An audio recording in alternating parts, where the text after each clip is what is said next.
Xarabank jilqakom għall-ewwel darba. Tun niddiskutu bil-pot. U dimmi feħrabtilhom.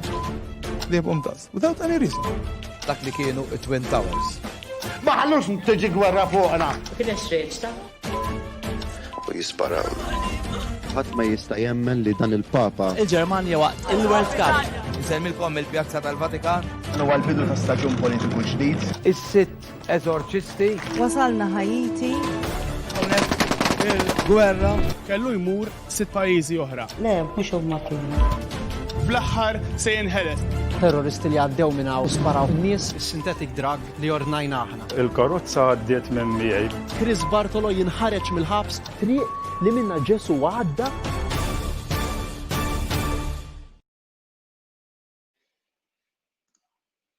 Inselmilkom għal din ix-xandira straordinarja live fuq il-Facebook page tagħna ta' Xarabank. Qed nagħmluha għaliex bħalissa f'Malta qed jiġru affarijiet straordinarji u allura ħassejna li kellna nagħmluha. Fosthom dak li qed jiġri fil-Belt bħalissa aħna nitkellmu. Bħalissa hemm żewġ gruppi ta' nies differenti jipprotestaw fuq l-istess ħaġa imma b'mod differenti. Hemm grupp li huwa rrabjat għall-Gvern ta' Malta għaliex daħħal l-immigranti f'Malta dan il-weekend aktar minn 400 immigrant u grupp ieħor irrabjat ukoll għall-Gvern għaliex ma daħħalhomx qabel. Ħalli naqdu live fejn hemm Debora Franca Lanza mit-tim tagħna ta' Xarabank u Michela illi qegħdin isegwu dak li qed jiġri fejn għandi nifhem li għadha kif bdiet il-protesta. Ekku qed nara l-Debora, Debora jekk tista' tgħidilna x'qed jiġri qed jogħġbok. Iva Mike nsellilek u nsellem ukoll lil dawk kollha li jingħaqdu magħna għal dan il-kollegament live. Warajja hawn żewġ gruppi. Hawn grupp li qed jipprotesta favur il-Black Lives Matter qed jipprotestaw għal ġustizzja favur l-assiren. In-naħa l-oħra hemm grupp ieħor li qegħdin jipprotestaw kontra l-fatt li l-Prim Ministru l-bira daħħal 450 immigrant fi xtutna. Warajja hawn għajjatu storbju sħiħ Mark fejn iż-żewġ gruppi qed jgħidu għal dawk li jemmnu huma fih. Kemm tikkalkula li hemm nies, Debora? Aw ammont ta' naħseb hawn 3 metru. Hawn nies. Okay, u x'qed jgħidu iż-żewġ gruppi qed jiltaqgħu qegħdin imissu ma' xulxin hemm il-pulizija qed jifirduhom. Kif qed taħdem? Iż-żewġ gruppi qegħdin miġburin faċċata tal-Parlament, hawn ammont ta' pulizija li qegħdin hawn biex jassiguraw li ma jinqalax ġlied u kollox jibqa' paċifiku. S'issa jidher li kollox miexi sew. Però għandek iż-żewġ gruppi jgħidu jċabċbu u jagħmlu storbju biex iwasslu il-messaġġi tagħhom. Kemm dawk favur il-Black Lives Matter u kemm dawk li qed jgħidu li all lives matter bażikament. Debora, se nitolbok tibqa' hemmhekk u forsi anke ħanibqgħu naraw il-filmati biex indaħħal il-Jeremy Camilleri, opinjonist magħruf ħafna, ħanitkellem ftit miegħu ibqa' hemmhekk imma ibqa' waraw x'qed jiġri għaliex nixtieq li aktar issa minn hawn ftit ieħor nerġgħu nidħlu magħkom u tgħidulna daqsxejn kif ikunu l-iżviluppi. Nirringrazzja ħafna lil Jeremy. Jeremy nirringrazzjak ħafna tal-li qiegħed magħna. Kollox sew? Pjaċir tiegħi nkun magħkom pas-soltu insomma Mark. Eżatt. Qed tara x'qed jiġri u x'hekk nimmaġna li qed tara x'qed jiġri. Kont imur għand barbier, imma mal-ħadd. Le, anke jien ma morx għand barbier, tħabbix moħħok. Qed tara x'qed jiġri l-Belt dawk il-protesti u kont qed issegwi ħafna x'kont qed insegwi l-Facebook tiegħek dak li kien qed jiġri dal-weekend. U inti kif tkun ħafna drabi pjuttost irrabjat għalfejn? Le, ifimni, waħda ibda biex jekk inti għandek grupp li lu ġimma jirreklama li ħajamel sit-in għax laqqas jipprotesta, għandhom kull dritt jagħmluh. Ġifieri daw ilha pjanata li jkollok gruppi oħra li ma jaqbel xejn magħhom u jiddeċiedi li jażel l-istess ġurnata u fl-istess ħin biex imur jagħmel protesta bil-kontra counter protest mi xejn għajr provokazzjoni, ġifieri. Daw ġifieri daħħat ma jwaqqaf lil ħadd milli jipprotesta sal-bieraħ rajna protesta fuq il-monument ta' 7 Ġunju wkoll u waħlu l-posters mal-monument ta' 7 Ġunju u ħadd ma tellifhom.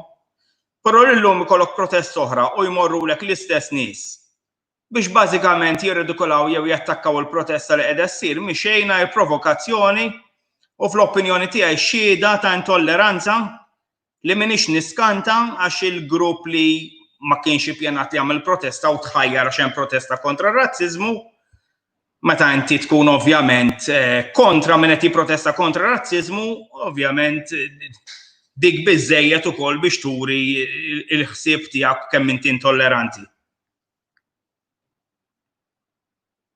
Hemm għadek Mark, naħseb tliftek. Iva, mela, qiegħed hawnhekk, skużani għaliex minuta, hemmhekk qed nara l-protesta, le mela qed tarani lili. Iva, sa Iva.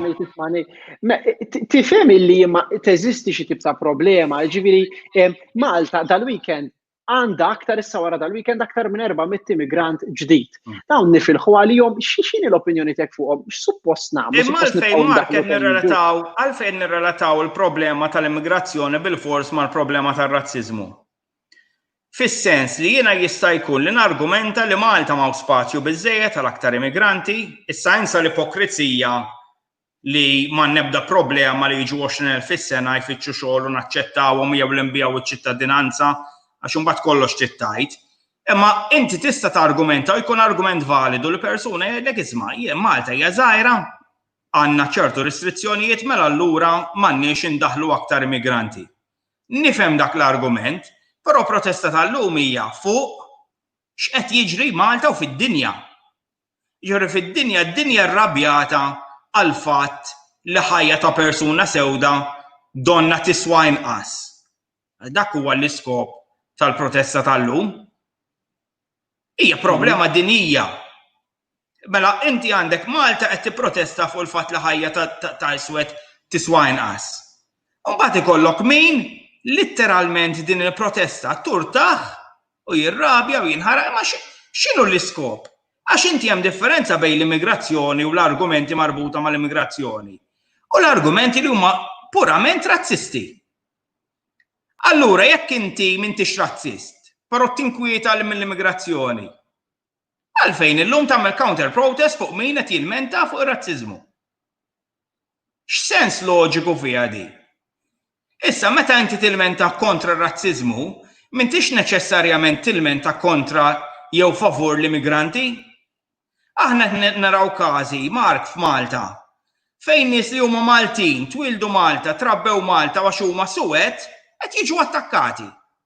X'għandu x'jaqsam mal-immigrazzjoni dan? X'għandu x'jaqsam m'għandux. Li tikollok persuna twilet Malta jew forsi ġie adottat ma kien tarbija u jiġi maħjar. Dak huwa r-razziżmu. U l-argument li ngħidu aħna mhux razzisti, aħna kontra l-immigrazzjoni, hemmhekk imbagħad tinduna l-ipokrizija tagħha meta jattakkaw Maltin bħalhom għax huma Suwed. Ma dax ġennu li persuna ġifieri jien għandi ikolli kontra Maltin għax għandhom ġilda skura aktar minni. X'inhu dan l-argument? Ma tixtaqsam ma' immigrazzjoni huma totalment. L-immigrazzjoni tista' twassal għal sentimenti razzisti. Hemmhekk nifhmuha. Imma mbagħad hemm sentimenti razzisti li qegħdin hemm fil-persuna irrispettiv minn kemm jiġu immigranti dan. Ejja ngħiduha kif inhi, irrispettiv minn kemm jiġu immigranti. Li jkollok persuna bħal dak il-gowler insejt jismu Malti jirrappreżenta l-Malta. U jiġu jattakkaw. Jew li jkollok persuna li għamlet inna onur pal Destiny. Tet kwarti tal-Maltin ħobbuha, għandha missiera Niġerjan, għamel ġieħli raħaġid ukoll għax kien ilha mal-ħibs ukoll. U jkollok xi ċuċ jikteb jgħid għandha leħen ta' imma mhux tipikament Maltija. Allura xi ġifieri libset ċertu ħwejjeġ. Jew xi ġifieri sejra tippreżentan. Dan livell ta' ignoranza Mart laqqas jitwemmen ta' qed ngħidu aħna. U mela niġu nilagħbu bl-iskuża li aħna nkwetati mill-immigranti. Meta mbagħad ninkwetaw Maltin panna u noħduha kontra Maltin panna. Dik ir-realtà jien spjegali jekk m'intix razzist. Għalfejn tista' tinkwieta li hawn min qed jipprotesta għax persuna sewda nqatel brutalment minn pulizija. Id-dinja kollha tipprotesta u aħna ngħidu isma' x'forsi kien ħaqqu ta' jew għax kellu pedina kriminali fil-passat. X'jiġifieri dawn x'argumenti huma? Li persuna jiġi fgat fuq bankina għal mewt u aħna nargumentaw nġibu kull skuża possibbli biex niġġustifikaw dak il-qtil. Mela niġġennu dawn x'affarijiet huma. U dak il-livell ta' bassezzi waqajna Malta. Issa kulħadd qed juża din l-iskuża li ddaħlu d-dajjes biex jobżoq is-sentimenti razzisti tiegħu. U dik hija problema oħra ġifieri. Jien anki pereżempju disappuntat li ngħidu li d-dajjes iddaħlu Malta biex ma jiġux ipperikolati il-ħajjiet tal-Maltin. Le, biex ma tiġi perikolata ebda ħajja. L-ebda ħajja m'għandha tiġi perikolata.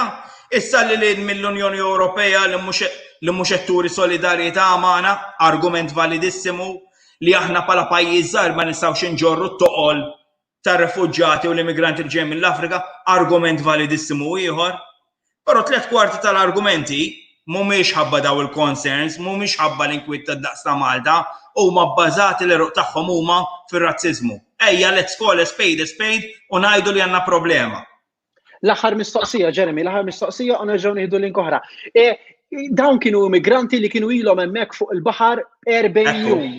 X'kienet l-opinjoni tiegħek sakemm kienu għadhom fuq il-baħar kellhom jiddaħħlu kellu jintlaħaq xi tip ta' ftehim mal-Libja jew mal-Ewropa? Ma kontx komdu bid-deċiżjoni, ma kontx komdu, ġifieri strejk nitkellem, imma fimt il-pożizzjoni tal-Gvern. Il-Gvern forsi naqra saber rattling biex qajjem naqra l-Unjoni Ewropea biex forsi turi solidarjetà u nuru li aħna hemm limit. Hemm limit ta' kemm nistgħu nagħmlu. U jekk aħna l-Maltin li nemmen li aħna obbligati li nsalvaw l-ħajjiet, imma maħniex obbligati waħedna ta'. U mhux aħna, mhux il-Maltin ikkrejajnihom il-problemi li hemm l-Afrika. Sa fejna fin il-Maltin qatt ma bombardjaw Tripoli, qatt ma attakkajna l-Libja, qatt ma kolonizzajna l-Afrikani u ħallejnihom mifrudin biżgur qatt ma jkunu jistgħu jkomplu javvanzaw. Ġifieri għandek aħna Malta li dejjem konna anzi kolonja aħna konna. U dejjem qed nagħmlu l-almu tagħna biex insalvaw il-ħajjiet. U mbagħad pajjiżi Ewropej li kellhom subajhom fit-torta li jagħmlu fl-Afrika. Dawk qegħdin relax. Ġifieri hemmhekk nifhmu li l-Gvern Malti jekk xejn. Però hekk mbagħad ngħid li kont komdu li kien hemm dawk in-nies kollha bej sema u ilma. Le ma kontx komdu laqqas xejn. La kont komdu għall-Afrikani li kienu fuq id-dajjes u waqqas għall-ekwipaġġ Malti, ġifieri strejk nitkellem. Jeremy, nirringrazzjak ħafna, grazzi tal-li kull darba li nistednuk short notice bħalma kienet illum. Tiġi qabel ħabba daqna ħan nitrimja. Biex tilħaq titrimja, eżatt. Napprezza ħafna l-opinjoni tiegħek għax huma dejjem argumenti validi li jgħinu jikkontribwixxu għad-diskussjoni. Jeremy, grazzi ħafna u l-ġurnata tajba x'nafru. Keep up the good work, thank you. Ciao, grazzi.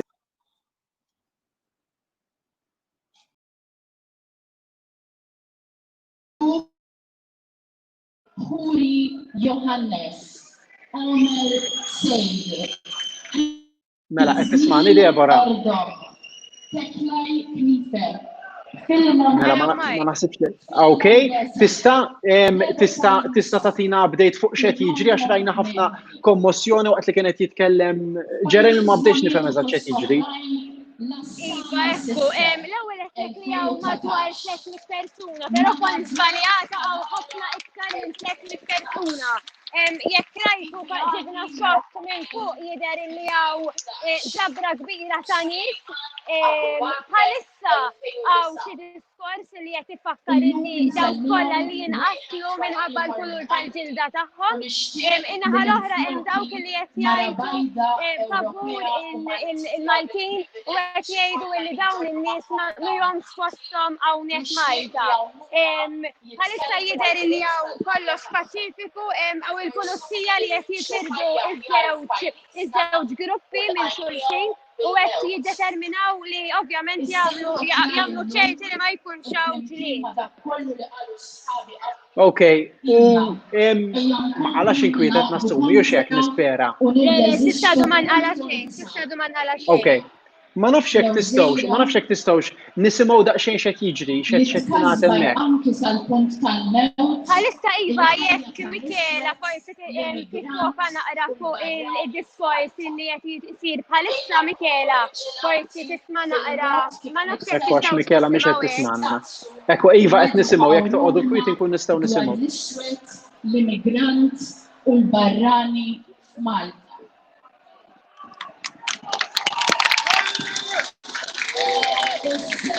responsabilità.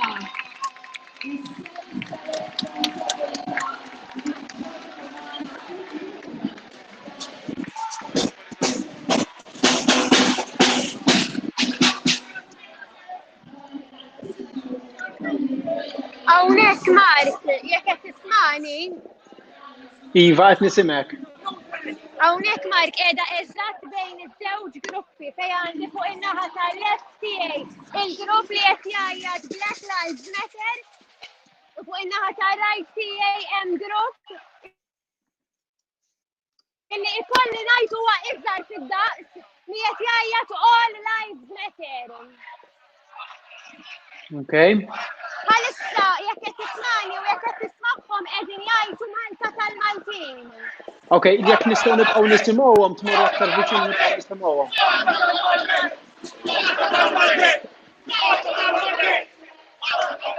Bħalissa l-għajta tagħhom hija Malta tal-Maltin.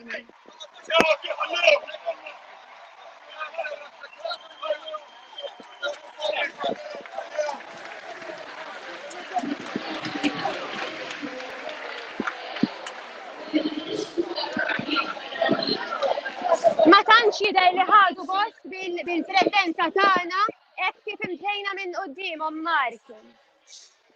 Fil-fatt issejjajna rsaqna fin-nofs. Okay. Jekk tistgħu idduru daqsxejn madwar il-pjazza hemmhekk u forsi nkunu nistgħu nisimgħu x'qed jingħad anke jekk mhux bil-fors tikkummentaw jew inkella tgħidilna x'qed jiġri, ma nisimgħu daqsxejn x'qed jiġri. Tajjeb, tajjeb.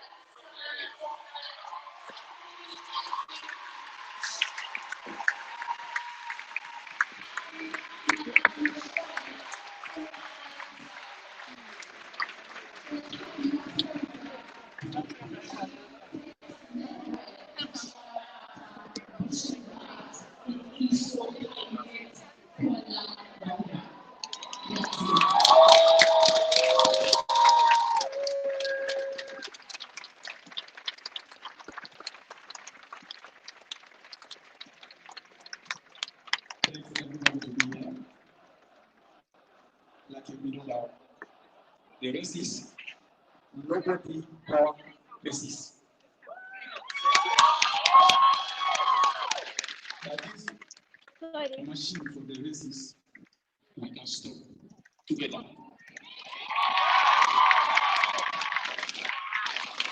What we can do is in the school, in the bar, in the street, to let know each other that all life is mortal. Like it's not because we are black, we are not taking shower. We are taking shower like everybody. But we don't like this. That is the God give us this power. We don't change it. For that.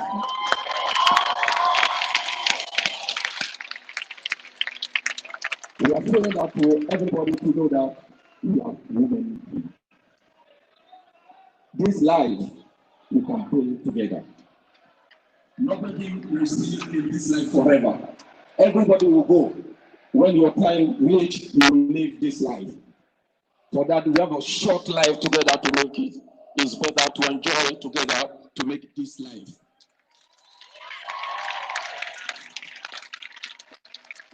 For that, I'm saying that let's be on the peace, black and white, we are together.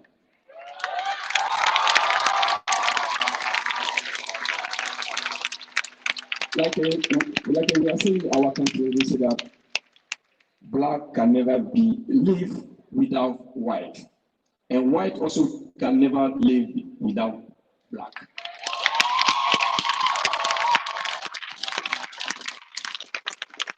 But we are saying that all life is mortal. Thanks everybody to be here.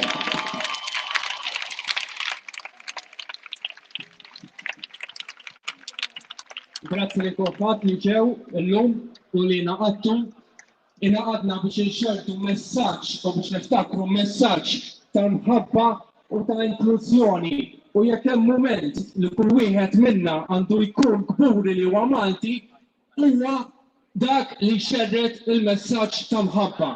Grazzi. Black Lives Matter. U għalhekk itinaw. Grazzi li ġejtu u ejja nżommu il-paċi u l-kalma. Grazzi.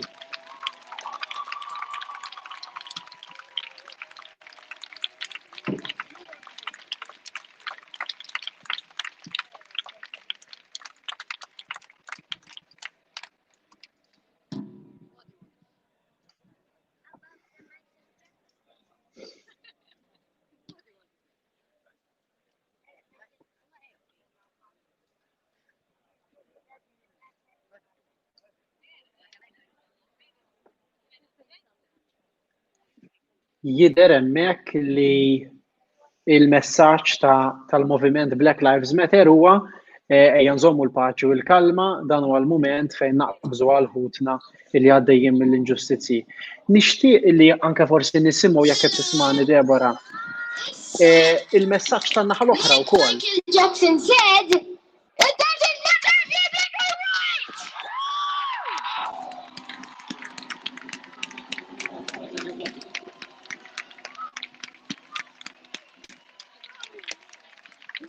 Mela Mike.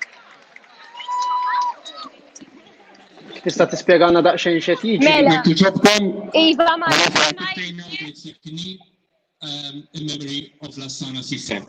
Mela, issa Mark, kulħadd ħajinżel għal kuktejħ b'memorja biex nonoraw il-memorja tal-assinem. Qabel ma għadna issa flimkien għadha kemm għaddit messaġġ ħelu tifla illi qajmet vibe sabiħa ħafna fost il-folla. Okay, Debora, nixtieq li jekk il-grupp li jiena qed naħseb li hu tal-Patriotti biex niftehmu il-grupp li ieħor ikun qiegħed jagħmel xi messaġġ, nixtieq li nisimgħu lilu wkoll. Jekk jirnexxielkom tmorru ftit viċin. Ħalli nkunu smajna żewġ naħat.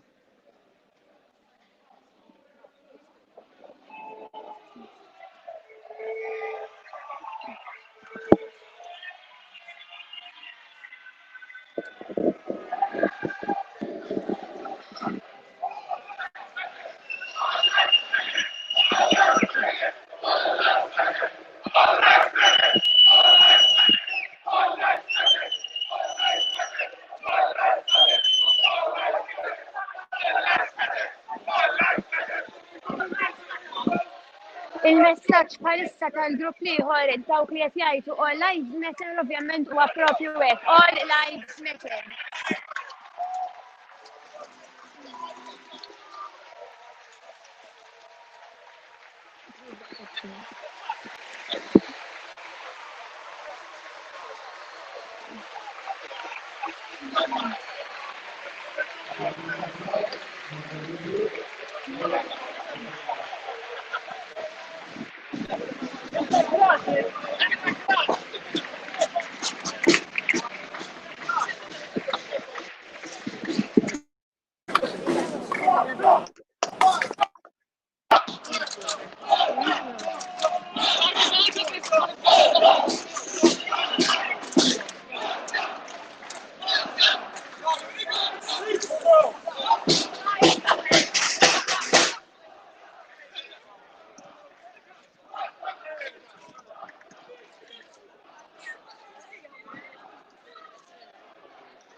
We have a Tallinna card here. If anyone lost a Tallinna card, it's got a little girl's photo on it. Please come and collect it from the microphone. I'm sweating so hard.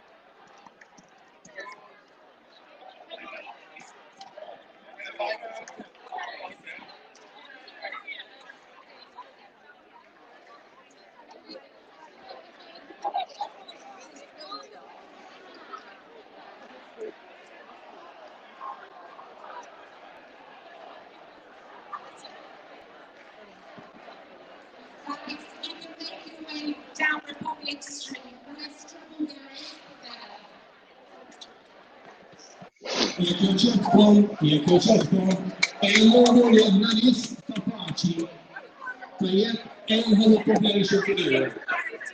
Tajjeb, għadina biex nippromovu messaġġ kapaċi. Bħalissa Mark qed iħeġġu l-folla tibda nieżla triq ir-Repubblika bilan ovvjament li kemm jista' jkun il-protesta tibqa' waħda paċifika u biex nevitaw li jkun hawn clashes bejn żewġ gruppi. Grazzi ħafna Deborah, grazzi ħafna. Jekk tistgħu turuna aktar immaġini minn dawn. Napprezzaw ħafna.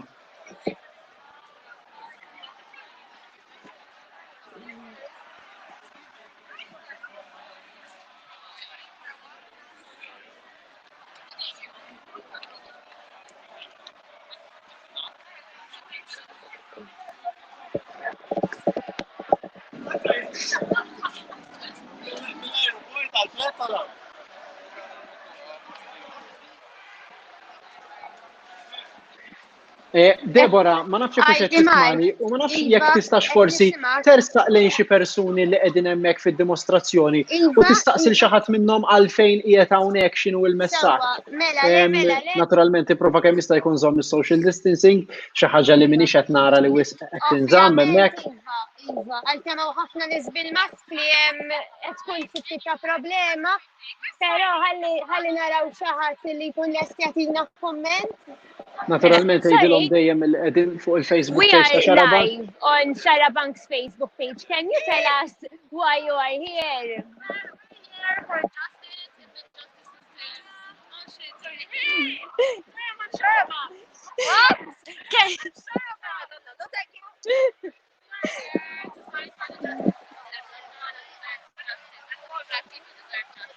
I hope you heard me there, but yeah. Thank you. Thank you. Simple as that. No justice, no peace. Thanks a lot. Bye. Have a nice day. Bye-bye. Smajthom jgħidu no justice, no peace, imma ma fimx eżatt x'kien il-bqija tal-kontenut. Iva, anka minħabba l-fatt li ħafna minn nisuma lebsin il-maskla qed tkun kemm xejn diffiċli biex niftehom u fil-fatt inkelli nneħħi għax inkella ma kontx niftehom miegħek. Bażikament il-messaġġ tagħhom kien illi no justice, no peace. Huma stqarrew illi qegħdin hawnhekk biex jiġġieldu għall-ġustizzja speċjalment għall-ġustizzja fejn jitkollha s-sinem. Għalhekk huma nġabru għaliex jemmnu li mingħajr il-ġustizzja qatt ma jista' jkun hawn paċi. Jekk forsi nibqa' għaddejja u nara jkun xew xi ħadd ieħor li lest tina l-kumment. Iva, grazzi ħafna, u mbagħad tibqgħu hemmhekk għaliex fadal ftit fadal xi irdu ninaqdu ma' Malcolm Sejkel li qiegħed jistenna fuq il-linja. We are currently live on a TV program Sharabank. Can you tell me why you are here today? Protesting Black Lives Matter. Okay, all right. So, dar-raġel li għandu ħdejja għadu kemm qalli li jagħtaw I'm translating in Maltese for those who don't understand. All right, titkellem bil-Malti?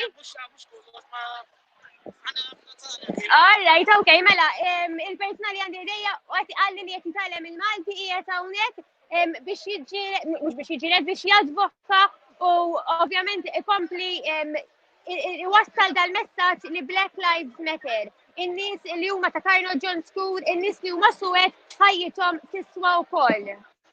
Ma nafx jekk tistax tmur issa tersa aktar viċin xi ħadd min-naħa l-oħra mill-protesta l-oħra forsi jkunu jistgħu jgħaddu kumment huma wkoll jekk tibda ssiba diffiċli ndaħlu l-Malcolm Sejkel u mbagħad niġu wara. Ma nafx tilħaq iddaħħal il-Malcolm Sejkel sakemm naslu lejn dik in-naħa Mark.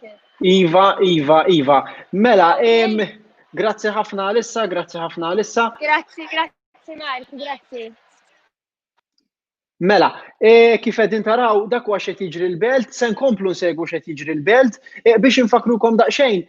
Dan huwa dak kollu li qegħdin taraw illum beda għaliex fil-25 ta' Mejju li għadda fl-Istati Uniti tal-Amerika kien hemm dan il-persuna jismu George Floyd illi twaqqaf mill-pulizija.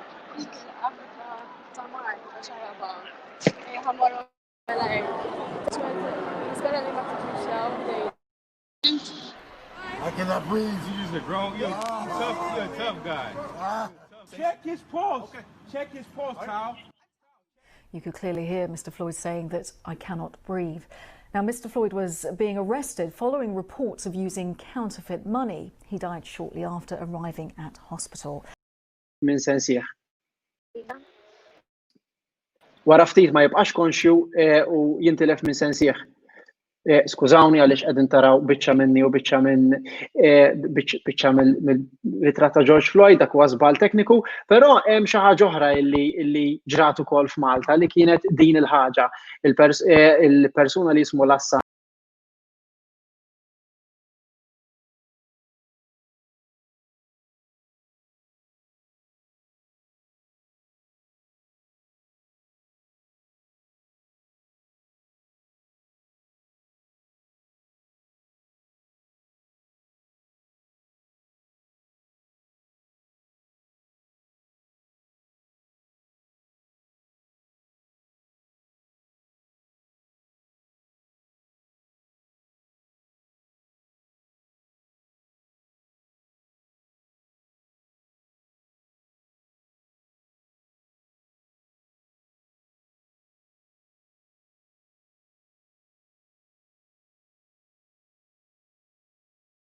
moment minnhom niġu informati mill-ekwipaġġ tad-dajsa illi l-immigranti daħlu fil-kċina tal-bastiment ħatfu numru ta' skieken, jiġifieri kellek sitwazzjoni fejn l-immigranti ħadu skieken f'idejhom bdew jeddu li se jisplodu ċilindru tal-gass li se jaħarqu żibel li kien hemm fuq din id-dajsa, jiġifieri s-sitwazzjoni eskalat f'mument fejn bil-fors kien jinneċessita intervent. U hemmhekk qamet lajta fejn anke l-ekwipaġġ bdew jikkomunikaw, inkluż miegħi direttament bdew jikkomunikaw salvawna. Is-sitwazzjoni f'dak il-moment kienet.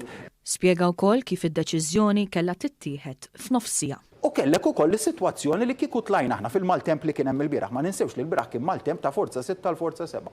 Ġifieri l-armata qaltilna li hija attrezzata biex tagħmilha setet titla' abbord u tieħu s-sitwazzjoni u l-kontroll tal-bastiment f'idejha imma b'sogri inkluż dak ta' mwiet.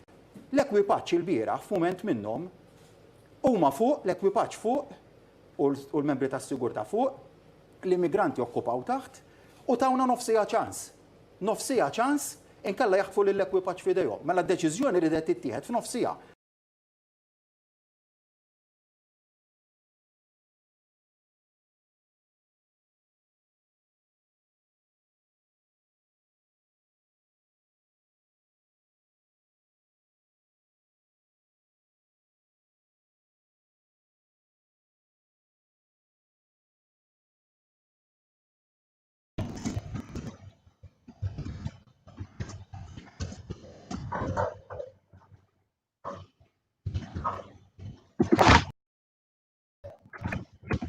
Melkim sejkel suppost u hemm jiena nara kif sejjer nexxilin. Okej, Melkim nirringrazzjak ħafna. Hello, all right. Mela, ħan nistaqsik mill-ewwel, kif x'in il-problema li għandek li dal-immigranti ddaħlu? Efhem li għandi problema ovvjament il-gvern kif taħar sa ġimgħa u nofsilu li baċċi nies li kienu ilhom hawnhekk snin spiċċaw bla xogħol batnihom lura. Issa daw tajjeb jew ħażin kienu qed jagħtu kontribut l-ekonomija ġi żmien daqsxejn ħażin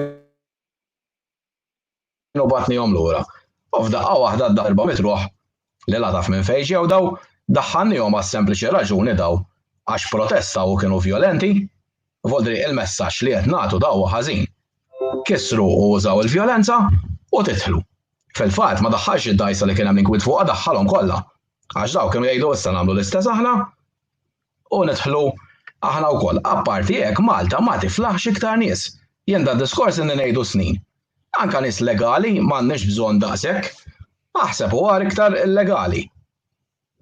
Voldri jien dik hija l-issue tiegħi apparti tittara daw il-history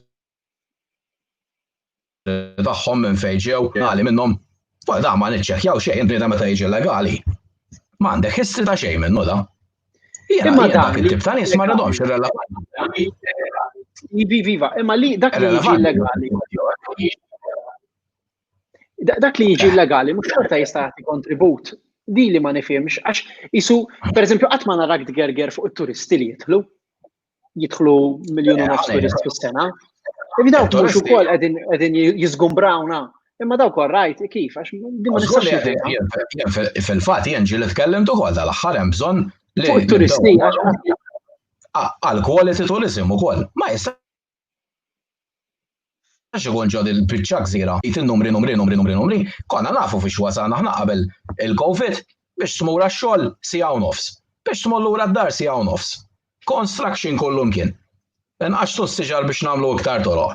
Dik il-ħajja li rridu. Apparti minn hekk hemm ukoll legali. Ma jistax ikun in-nies jibqgħu jidħlu illegalment ġo pajjiż meta ma tridhomx jew m'għandekx bżonnhom. Tinsiex aħna m'għandniex repatriation programs ma' ċertu pajjiżi fejn jaqalgħu l-inkwiet anke meta jiġu hawn Malta, jien dak it-tip ta' nies ma rridx l-ewwel qabel kollox. U daw ħafna minnhom jidħlu legalment. Iva, imma tifhem li dawn huma nies għax m'għandix dubju li tifhem għax inti nafek persuna ta' kuxjenza verament qed ngħidlek, jiġifieri mhux għat-televiġin qed ngħidha. Tifhem li dawn ikunu jistgħu għaddejjin minn dbatijiet kbar, le? Iwa, jkun hemm minnhom li jagħmlu. X'tippretendihom li jagħmlu? Jiena l-ewwel nett li taqsam mis-Somalja l-argument u tiġi Malta jew fl-Ewropa għalija mhix issue li ovvjament ħanem menta li qsamt minn hemm. Tara kemm traveljaj ġo pajjiżi. Stajt waqaf x'imkien ieħor. U ejja nkunu fatwali ma jistax ikun jibqgħu jiġu ħafna iktar nies ġod il-gżira. Daw kollha problemi kif qed għalek qabel jien traffiku, il-nies jibdew jitlawlhom in-nervi, depression ma tista' tmur imkien toqgħod ftit 5 minuti għal kwiet waħdek. Aħna magħluqin konna magħluqin insomma sa ftit ilu bil-COVID bla turisti. Mor il-bajjiet diġà mimlin. Issa żied it-turisti magħhom inżidu iktar nies, iktar ħaddiema. U ejja rridu nkunu naqtaw lajn x'imkien ma jistax ikun kulħadd x'jien toġob jew għax nibżgħu mill-Ewropa, nibżgħu mill-NGOs. Ma tistax jien għalija l-affarijiet illegalment ma naċċettahomx qatt. Ikun min ikun, jista' jkun abjad iktar minni, voldiri. M'għandekx dritt tidħol ġo pajjiż mod illegali. U daw nafu biċ ħafna minnhom daw mhux ifera jkunu mor tipo bħalma dawk li naraw fil-filmati eżempju tfal ikunu qed imutu bil-ġuħ jew dal-affarijiet. Hemmhekk lesna laqajn daw ħafna minnhom li ikunu.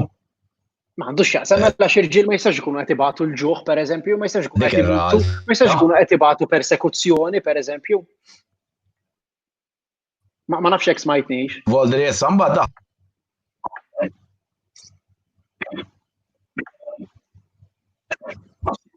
Skużani għax qed Mela, ħanerġa' nistaqsik il-mistoqsija. Għax intet li għax ikunu rġiel, ma jistgħux għax huma rġiel ma jistgħux ikunu bil-ġuħ jew għaddejjin minn persekuzzjoni huma stess, jew ma jistgħux ikunu qegħdin jibżgħu mill-gwerra. Imma għalfejn ikunu tfal kollha għadam u ġield biex naħalqu għajnejna ġifieri. Jien naħseb narawhom kemm ikunu bil-ġuħ li qed jiġu. Voldri naħseb ifhimni kulħadd għajnejh f'wiċċu. Issa jiena biex ngħid xi ħaġa wkoll fuq il-protesti li qed isiru. Ovvjament dak il-pulizija ħaqqu jieħu l-għandu jieħu, għax inti li tolbni demek tkun 4 pulizija. Kieku kien waħdu nasal ngħid għax trid jiddefendi ruħu, imma dak kienu 4 għamel ħażin. Ħajjieħu li ħaqqu, speċi, nispera li jieħu li ħaqqu, però li tkisser. Min kullum kien daħwienet qatlu biss 5 persuni oħra. Suwed lil suwed oħra, kissru businesses tagħhom stess. Allora, daw ta' nies jiena għalija mhux aċċettabbli li jiġru dal-affarijiet, issa anke l-protesta li qed issir illum il-belt. Ġustizzja jridu daw hemm 2 persuni imresqin il-qorti. Issa nistgħu nargumentaw li l-qorti ddum iżejjed biex taqta' sentenza, hemmhekk ħanaqbel magħhom voldiri 100% jien, imma mhux għax immigranti, mhux għax kien immigrant qed iddum is-sentenza, għax il-qorti nafu li hija hopeless hu.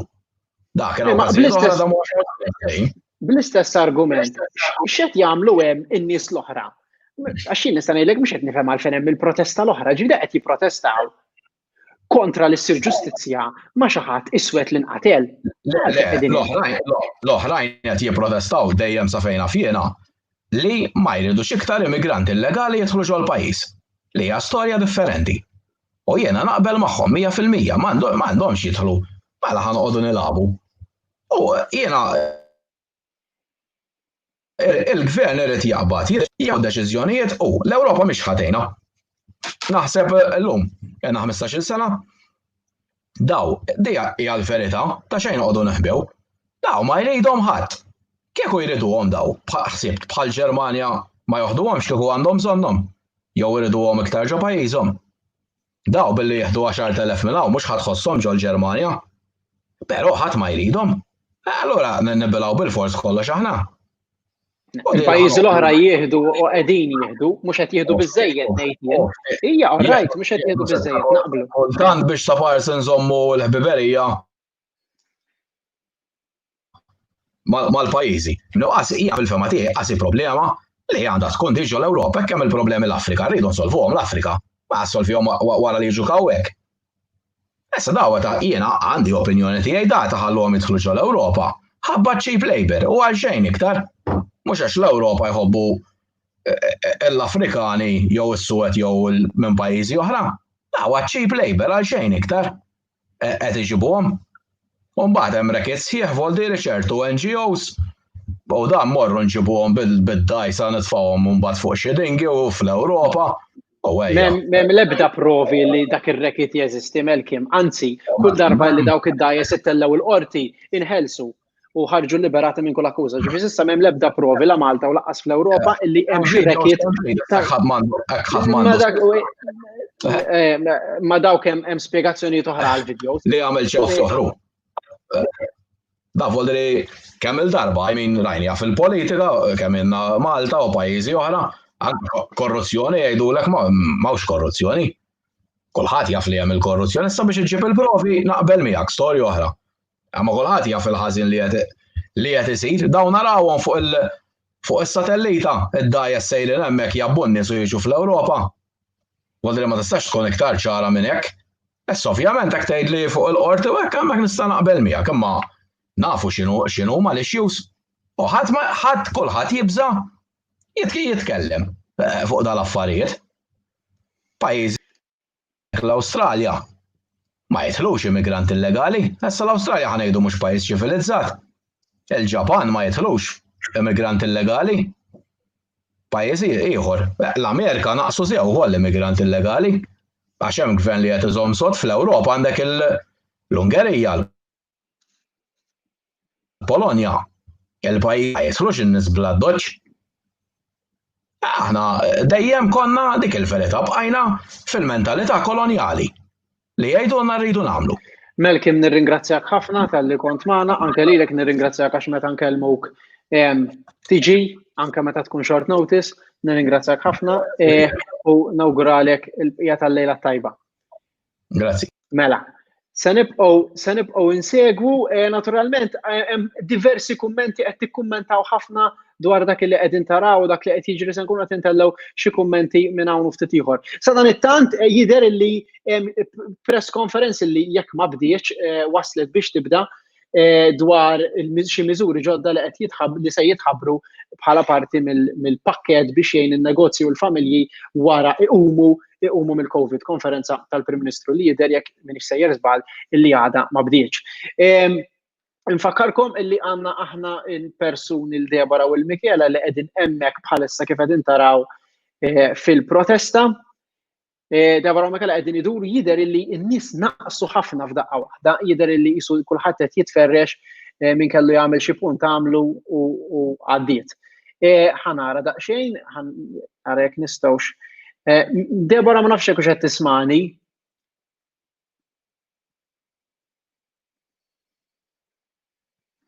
Nafx hekk Debora qed tismani, sa dan it-tant nistgħu nibqgħu naraw il-filmati mill-protesta, ħanipprova naqbad ma' Debora.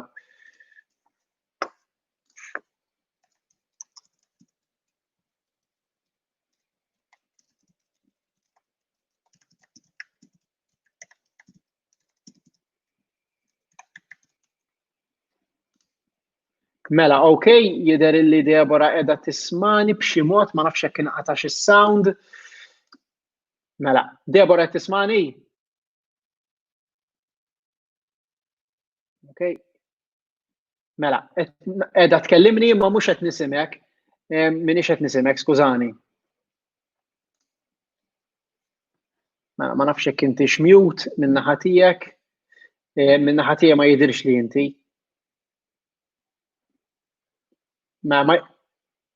Okay, ma ħanibqgħu naraw il-protesta malli nkunu nistgħu nirċievu link ngħidulkom.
Mela jidher li ma għandniex sound, ma nafx x'inhi r-raġuni se nipprova nkellimhom biex qed nipprova nibatilhom biex għalmenu jaqtu u jerġgħu jidħlu. Mela, ekku kont qed tisimgħu lili ntektek għaliex konti qed nara l-kummenti li qed jikdbu n-nies u qed intellaħħom. Naturalment dawk il-kummenti li jkunu jagħmlu ftit sens u li jkunu jirrispettaw id-demokrazija nuruhom. Dawk li jkunu oxxeni jew anke biċċa minnhom borderline illegali, naturalment ringrazzjaw l-Alla li ma nibblokjawkomx. Naturalment l-oħrajn għandna kull interess li jekk għandkom opinjoni aħna nurwa fuq hemmhekk fuq l-istampa. Mela, għatow qed nittama li ma jdumux ma jerġgħu jidħlu. Għaliex jerġgħu jidħlu, allura nkunu nistgħu jerġgħu jidħlu nkunu nistgħu nidħlu magħhom. Mela, ħanaraw kif qegħdin hawnhekk sakemm nerġgħu nidħlu mal-protesta, għandna dal-filmat ta' meta waslu l-immigranti Malta ftit tal-ġranet ilu over the weekend taraw.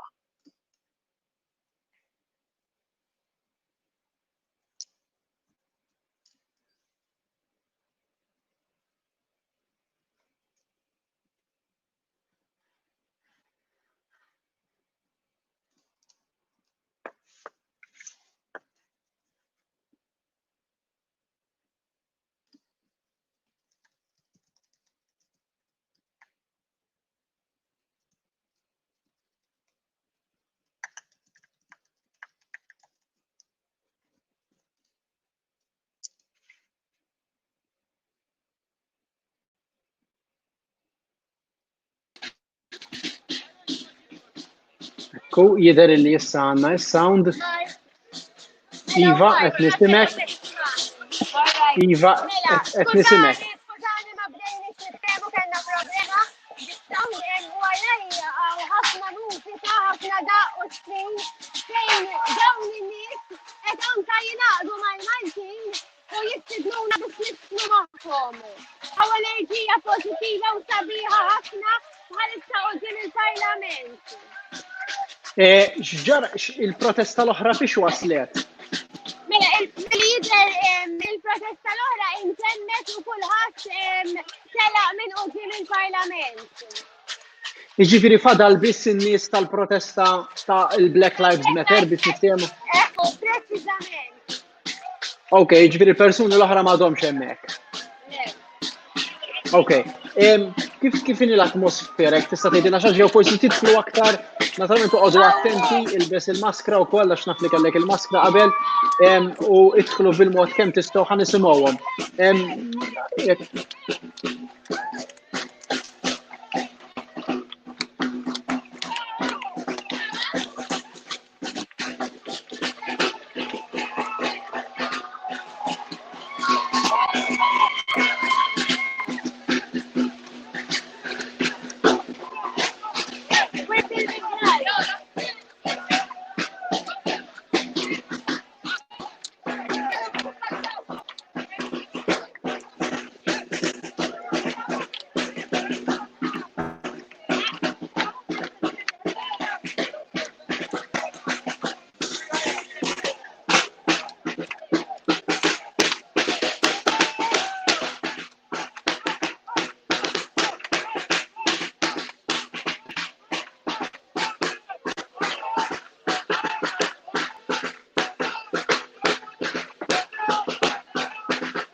Mela jidher li d-dimostrazzjoni Black Lives Matter waslet biex tintemm ukoll kif smajtu l-Debora tgħidilna il-protesta All Lives Matter intemmet ftit tal-ħin ilu u minn hawn ftit minuti oħra issa qegħdin nistennew illi tibda il-konferenza tal-aħbarijiet mill-Prim Ministru li fija se jitħabbru il-miżuri ġodda l-pakkett ta' riġenerazzjoni ekonomika issa li jidher illi qed noħorġu mill-imxija tal-COVID-19. Jidher li il-press conference għadha ma bdietx, però se nipprova nagħmel mill-aħjar li malli tibda nkun nista' nurijilkom anke iva u jidher li bdiet. Jidher li bdiet. Naħseb illi għadha kif bdiet ftit tal-ħin ilu ħandaħħal malajr il-Fabian ħalli jgħidilna x'qed nistennew minnha. Mela, Fabian qed nisimek.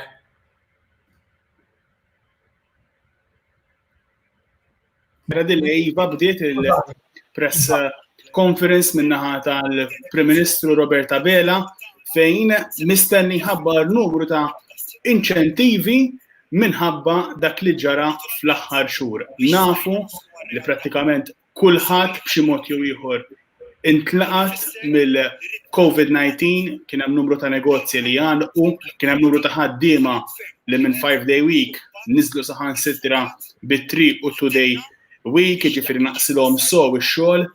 Matul dawn ix-xhur kien hemm numru ta' inċentivi fost oħrajn il-wage supplement, imissa jidher li se jkun hemm numru ta' inċentivi kif beda jitkellem il-Prim Ministru mill-bidunet biex anke jerġa' jagħti boost, jiġifieri jerġa' jagħti ir-ritmu l-ekonomija, jiġifieri biex in-nies jerġgħu bil-mod jibdew jonfqu, jerġgħu jibdew igawdu anke biex bekk il-negozji issa jerġgħu bil-mod il-mod issa li fetħu jibdew bijaw ukoll għaliex rajna kif vera fetħu ħafna minn negozji fl-aħħar ġimgħat imma sa issa xorta waħda jidher li kien hemm xi ftit tal-biża' u anke forsi kien hemm nuqqas anke ta' flus minħabba il-miżuri u nuqqas ta' xogħol li kien hawn fl-aħħar xhur minħabba il-COVID-19. Allura jidher anke kif kien hemm numru ta' imsieħba soċjali fl-aħħar ġranet jista' ikun hemm numru ta' proposti fuq il-kera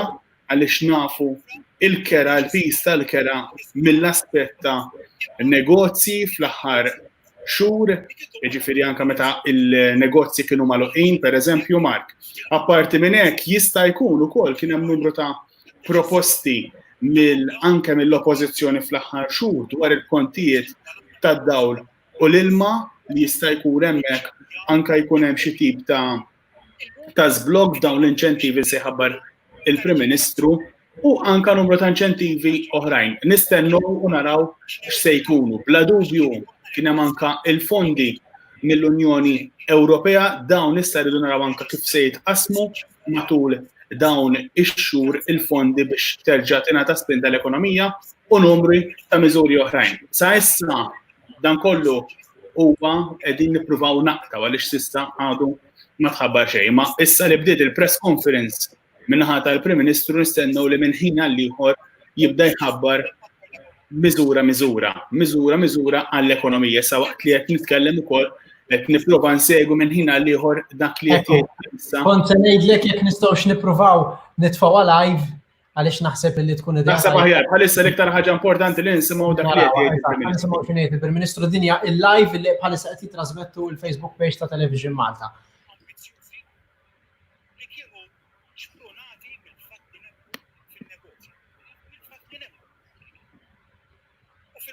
Id-direzzjoni dakinhar kienet li nippreservaw l-impjiegi tagħna, is-saħħa r-reżiljenza tan-negozji tagħna, tara minn fost oħrajn li tajna differiment tat-taxxi li kienu qegħdin jitħallsu min-negozji tagħna fuq kollox jidhirna l-wejn sakk. U fil-waqt li d-direzzjoni dakinhar għal kull persuna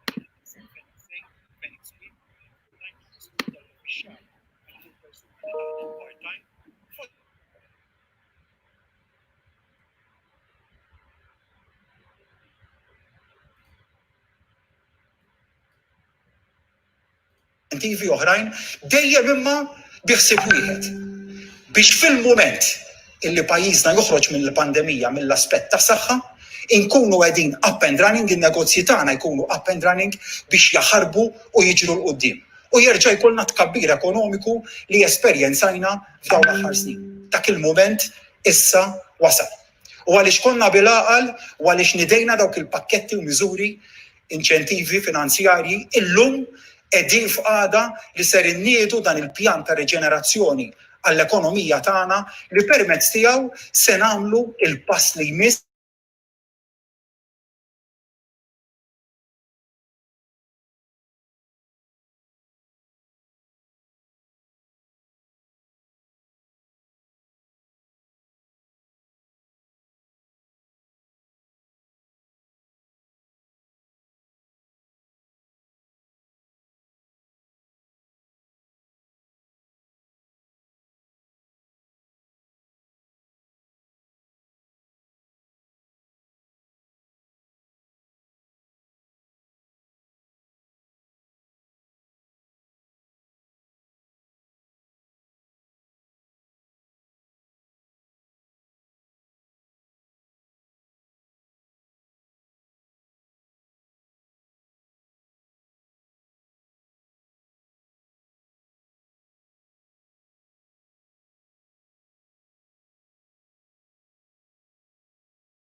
sa Settembru illi ġej. Dawk l-industri li huma direttament dipendenti mit-turiżmu ser jitħallilhom il-wage supplement kif huwa illum sa Settembru li ġej. Ġifieri minn illum qed jirċiev 800 euro fix-xahar, jekk huwa full time, jekk huwa part timer huwa 500 euro fix-xahar, se jkun qiegħed jibqa' jirċievi dak il-benefiċċju fis-somma li qiegħed illum sa Settembru li ġej. Dan se jkun hemm il-kategoriji li se nkunu qegħdin nispjegaw aktar il quddiem, però l-industrija li se tiġi milquta bil-wage supplement bil-fatt li ħajbqa' kif inhu se jkunu dawk il-negozji li huma direttament relatati mat-turiżmu. Għan-negozji l-oħrajn li jinsabu f'Enexej, ġifieri dawk li sal-lum kienu jirċievu 800 euro fix-xahar għal kull ħaddiem, hemmhekk kellna għażla. Ir-realtà hija li dawn in-negozji fetħu u reġgħu qegħdin jaħdmu u reġgħu qed jirreġistraw il-qiegħ tagħhom u kellna għażla fil-waqt li fejn għandek l-industrija tat-turiżmu għandek realtà mod għax għandna l-ajruport li għadu ser jiftaħ b'effett mill-ewwel ta' Lulju u hemmhekk il-ħsieb sa issa almenu huwa li se jkun qed jiftaħ b'mod selettiv jekk il-ċirkostanzi jippermettu naturalment se nkunu qegħdin nwessaw iktar l-ajruporti tad-destinazzjonijiet, imma hawnhekk għandna f'Enexej numru ta' negozji li fetħu u li huma mixjin sew il quddiem. Hemmhekk kellna direzzjoni għażla waħda. Jew li nwaqfu b'effett mill-aħħar ta' dan ix-xahar, jew li nibqgħu għaddejjin b'emendi. Id-deċiżjoni kienet waħda li nkomplu ninċentivaw lil dawn in-negozji li minkejja li reġgħu qegħdin joperaw xorta waħda nkomplu ninċentivawhom u ma neħħulhomx is-support finanzjarju f'mument illi għandhom bżonn. Għal daqstant il-deċiżjoni kienet illi dawk in-negozji li mhumiex direttament relatati mat-turiżmu imma li jinsabu f'NXA, il-support finanzjarju ta' 800 euro fix-xahar għal full-timers jinżel għas-somma ta' 600 euro fix-xahar u jibqgħu kollha għaddej sa' Settembru li ġej.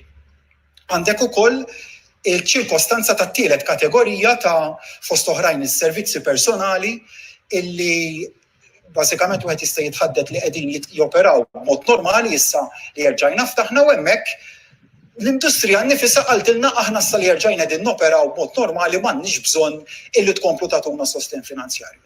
Iżda ħsibna illi jkun żball ukoll li wieħed jirtira kompletament dan is-support finanzjarju f'mument tant importanti għal pajjiżna biex l-ekonomija tkompli taħrab miexja il-qudiem għal daqstant id-deċiżjoni hemmhekk hija li nħallu xorta waħda il-wage supplement iżda minn NXA wieħed jimxi għal NXB. Dan ifisser illi kull min qiegħed jirċievi wage supplement illum ħadd mhu se jitwaqqaflu. Ħadd mhu se jitwaqqaflu. Li allura jkun ifisser li se nibqgħu għaddejjin bl-NXA ta' 800 fix-xahar li spjegajt aktar qabel, jew NXA ta' 600 fix-xahar, jew NXB sal-aħħar ta' Settembru ta' din is-sena. Kien hemm anomalija illi sibna meta ħriġna l-wage supplement li kienet tirreferi għal studenti u pensjonanti. Kien hemm esklużjoni mill-wage supplement li kienet tgħid li min għandu income alternattiv ma kienx intitolat għal wage supplement. U skoprejna li kien hemm żewġ realtajiet. Waħda ta' persuni li huma pensjonanti illi iżda kellhom part-time job li kien jissupplementa il-pensjoni tagħhom u l-oħra ta' studenti li minkejja li kienu qed jistudjaw u jirċievu stipendju xorta kienu qegħdin jagħmlu part-time job biex jissupplementaw l-istipendju tagħhom. Dawn il-persuni ġew esklużi mill-wage supplement. Ħadna deċiżjoni illi minn issa l-qudiem, jiġifieri minn issa sal-aħħar ta' Settembru, kemm l-istudenti illi jistudjaw għandhom stipendju u kienu jaħdmu jew għadhom qegħdin jaħdmu part-time, kif ukoll pensjonanti li jaħdmu għandhom xogħol barra l-pensjoni tagħhom jiġu intitolati għal wage supplement ukoll. Bekk se nkunu indirizzajna dan in-nuqqas illi wieħed kellna meta nedejna il-wage supplement oriġinali. Grat lejn in-negozji tagħna. Semmejta, nerġa' nsemmija u nibqa' nsemmija. Flok sibna negozji li wieħed forsi kien jistenna f'din iċ-ċirkostanza li jgħidu tuna, ir-realtà hija li kull ma talbu n-negozji tagħna kienet għejnuna ħanarġgħu nibdew naħdmu.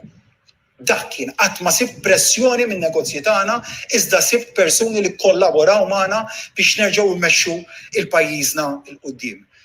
Dan huwa l-mument li bih ser inkunu qegħdin inniedu aktar inċentivi għan negozji tagħna biex inkomplu ninċentivawhom u jibqgħu jaħdmu. Il-kirjiet. Se nniedu millum għajnuna ta' 50 miljun euro għan negozji tagħna illi imexxu n-negozji tagħhom minn premises li huma jokkupaw b'kera. Dawk in-negozji li qegħdin f'NXA u f'NXB se jkunu qegħdin jirċievu is-somma fi flus ta' 2500 euro li jkunu jistgħu jużawha biex jaħallsu il-kera tagħhom. Mhux biss, fadal ħafna u ħafna iżjed. Kontijiet tad-dawl ta' dawn in-negozji, kontijiet tal-elettriku. L-intiża hemmhekk hija li naqsu l-ispiża operattiva ta' dawn in-negozji. Għax-xhur ta' Lulju, Awwissu u Settembru ta' din is-sena ser inkunu qegħdin inħallsu nofs il-kont tad-dawl ta' dawn in-negozji li jammontaw għal aktar minn 20,000. Jiġifieri se jkollna aktar minn 20,000 negozju li se jirċievu is-somma ta' 2500 euro biex tintuża l-ħlas tal-kera minnhom kif ukoll is-somma ta' mhux aktar minn 1500 euro biex tintuża sabiex jitħallas il-kont tad-dawl ta' dawn in-negozji għax-xhur ta' Lulju, Awwissu u Settembru. Jiġifieri dawn in-negozji barra il-ħlas ta' 2500 euro għall-kera se jkunu qegħdin jirċievu somma ta' mhux aktar minn 1500 euro jew id-nofs tal-kont tad-dawl tagħhom biex jagħmel tajjeb għall kont tad-dawl ta' Lulju, Awwissu u Settembru ta' din is-sena. L-ispiża allokata għal ħlasijiet tal-kont tad-dawl se tkun tammonta għal 30 miljun euro. L-industrija tal-kostruzzjoni kienet waħda mill-muturi tal-ekonomija tagħna illi baqgħet reżiljenti fil-pandemija, baqgħet għaddejja u komplet iddawwar ir-rota ekonomika. Hija industrija illi tibqa' mutur importanti għal pajjiżna. Ser inkunu qegħdin inniedu inċentiv bla preċedent. It-taxxa tal-beħ tal-proprjetà, jiġifieri it-taxxa li titħallas mill-bejjieħ tal-proprjetà se tkun qed tonqos minn 8% għal 5%. It-taxxa tal-boll, jiġifieri it-taxxa li jħallas min qed jixtri proprjetà se tkun qed tonqos minn 5% għal 1.5%. Dan għall-ewwel 400,000 tal-prezz tax-xiri tal-proprjetà. Jiġifieri jekk inti qed tixtri proprjetà li tiswa €900,000, l-ewwel 400,000 euro se jkunu b'din ir-rata ta' taxxa preferenzjali. Biex nagħti eżempju żgħir, dan se jkun ifisser tfaddil fuq il-parti tat-taxxa mix-xiri u beħ ta' proprjetà ta' 20,000 ta' euro. Xerrej waħdu ta' proprjetà li tiswa 400,000 euro min jixtri proprjetà se jkun qed jiffranka 14,000 euro f'taxxa. Xerrej ta' proprjetà li tiswa 400,000 euro se jkun qiegħed jiffranka 14,000 euro f'taxxa. Dan mingħajr ma qed nieħdu konsiderazzjoni l-eluf ta' euro f'taxxa li se jkun qiegħed jiffranka min ibih il-proprjetà. Dan huwa stimolu lill-ekonomija tagħna, stimolu lis-settur ta' kostruzzjoni illi ħdimna biex wasalna għalih, però nemmnu illi kien wieħed meħtieġ biex inkomplu ninċentivaw dan is-settur tant importanti għal pajjiżna. Wieħed mill-pilastri li tkellem dwaru kien illi nżidu ninċentivaw il-konsum lokali. Kull persuna illi għandha aktar minn 16-il sena u li hija residenti fil-Gżejjer Maltin se tkun qed tirċievi voucher ta' 100 euro. Kull persuna li għandha aktar minn 16-il sena li tgħix f'Malta u f'Għawdex se tkun qed tirċievi voucher ta' 100 euro li jista' jintuża fuq akkomodazzjoni liċenzjata mill-Malta Tourism Authority, jiġifieri flukandi u stabbilimenti oħrajn li huma liċenzjati mill-MTA, restaurants u bars. Din il-100 euro, voucher tal-100 euro, ġifieri familja ta' 4 persuni, żewġ ġenituri, b'żewġ titfal li għandhom 16-il sena jew iżjed, se tkun qed tirċievi 400 euro vouchers. Li 80% minnhom, jiġifieri 80 euro minn kull 100 euro, jitħallsu jistgħu jintużaw f'akkomodazzjoni jew f'restaurants jew f'bars, l-20 euro l-oħra minn kull 100 jistgħu jintużaw fi ħwienet illi ġew magħluqin waqt il-pandemija. Jekk inti għandek ħanut tal-ħwejjeġ illi jingħalaq waqt il-pandemija bir-regolamenti tas-saħħa dawk l-20 euro minn kull voucher ta' 100 euro jistgħu jintefqu hemmhekk. Immaġinaw ħbib tiegħi, mhux immaġinaw, realtà. Din hija realtà. Familja ta' 4 persuni se tkun qed tirċievi 400 euro vouchers li jistgħu jintużaw fis-setturi li semmejt fis-suq lokali. Din hija l-fiduċja li għandu dan il-gvern fil-poplu tagħna, fin-negozji tagħna, fiduċja li qegħdin nirreċiprokaw b'dawn l-inċentivi biex flimkien inkomplu mixjin il-qudiem. Miżura oħra, traħħis tal-petrol u diesel tal-fuels b'7 ċentesmi għal kull litru. Il-diesel minn nhar it-tnejn li ġej, il-petrol minn nhar it-tnejn li ġej se jonqos b'7 ċentesmi għal kull litru.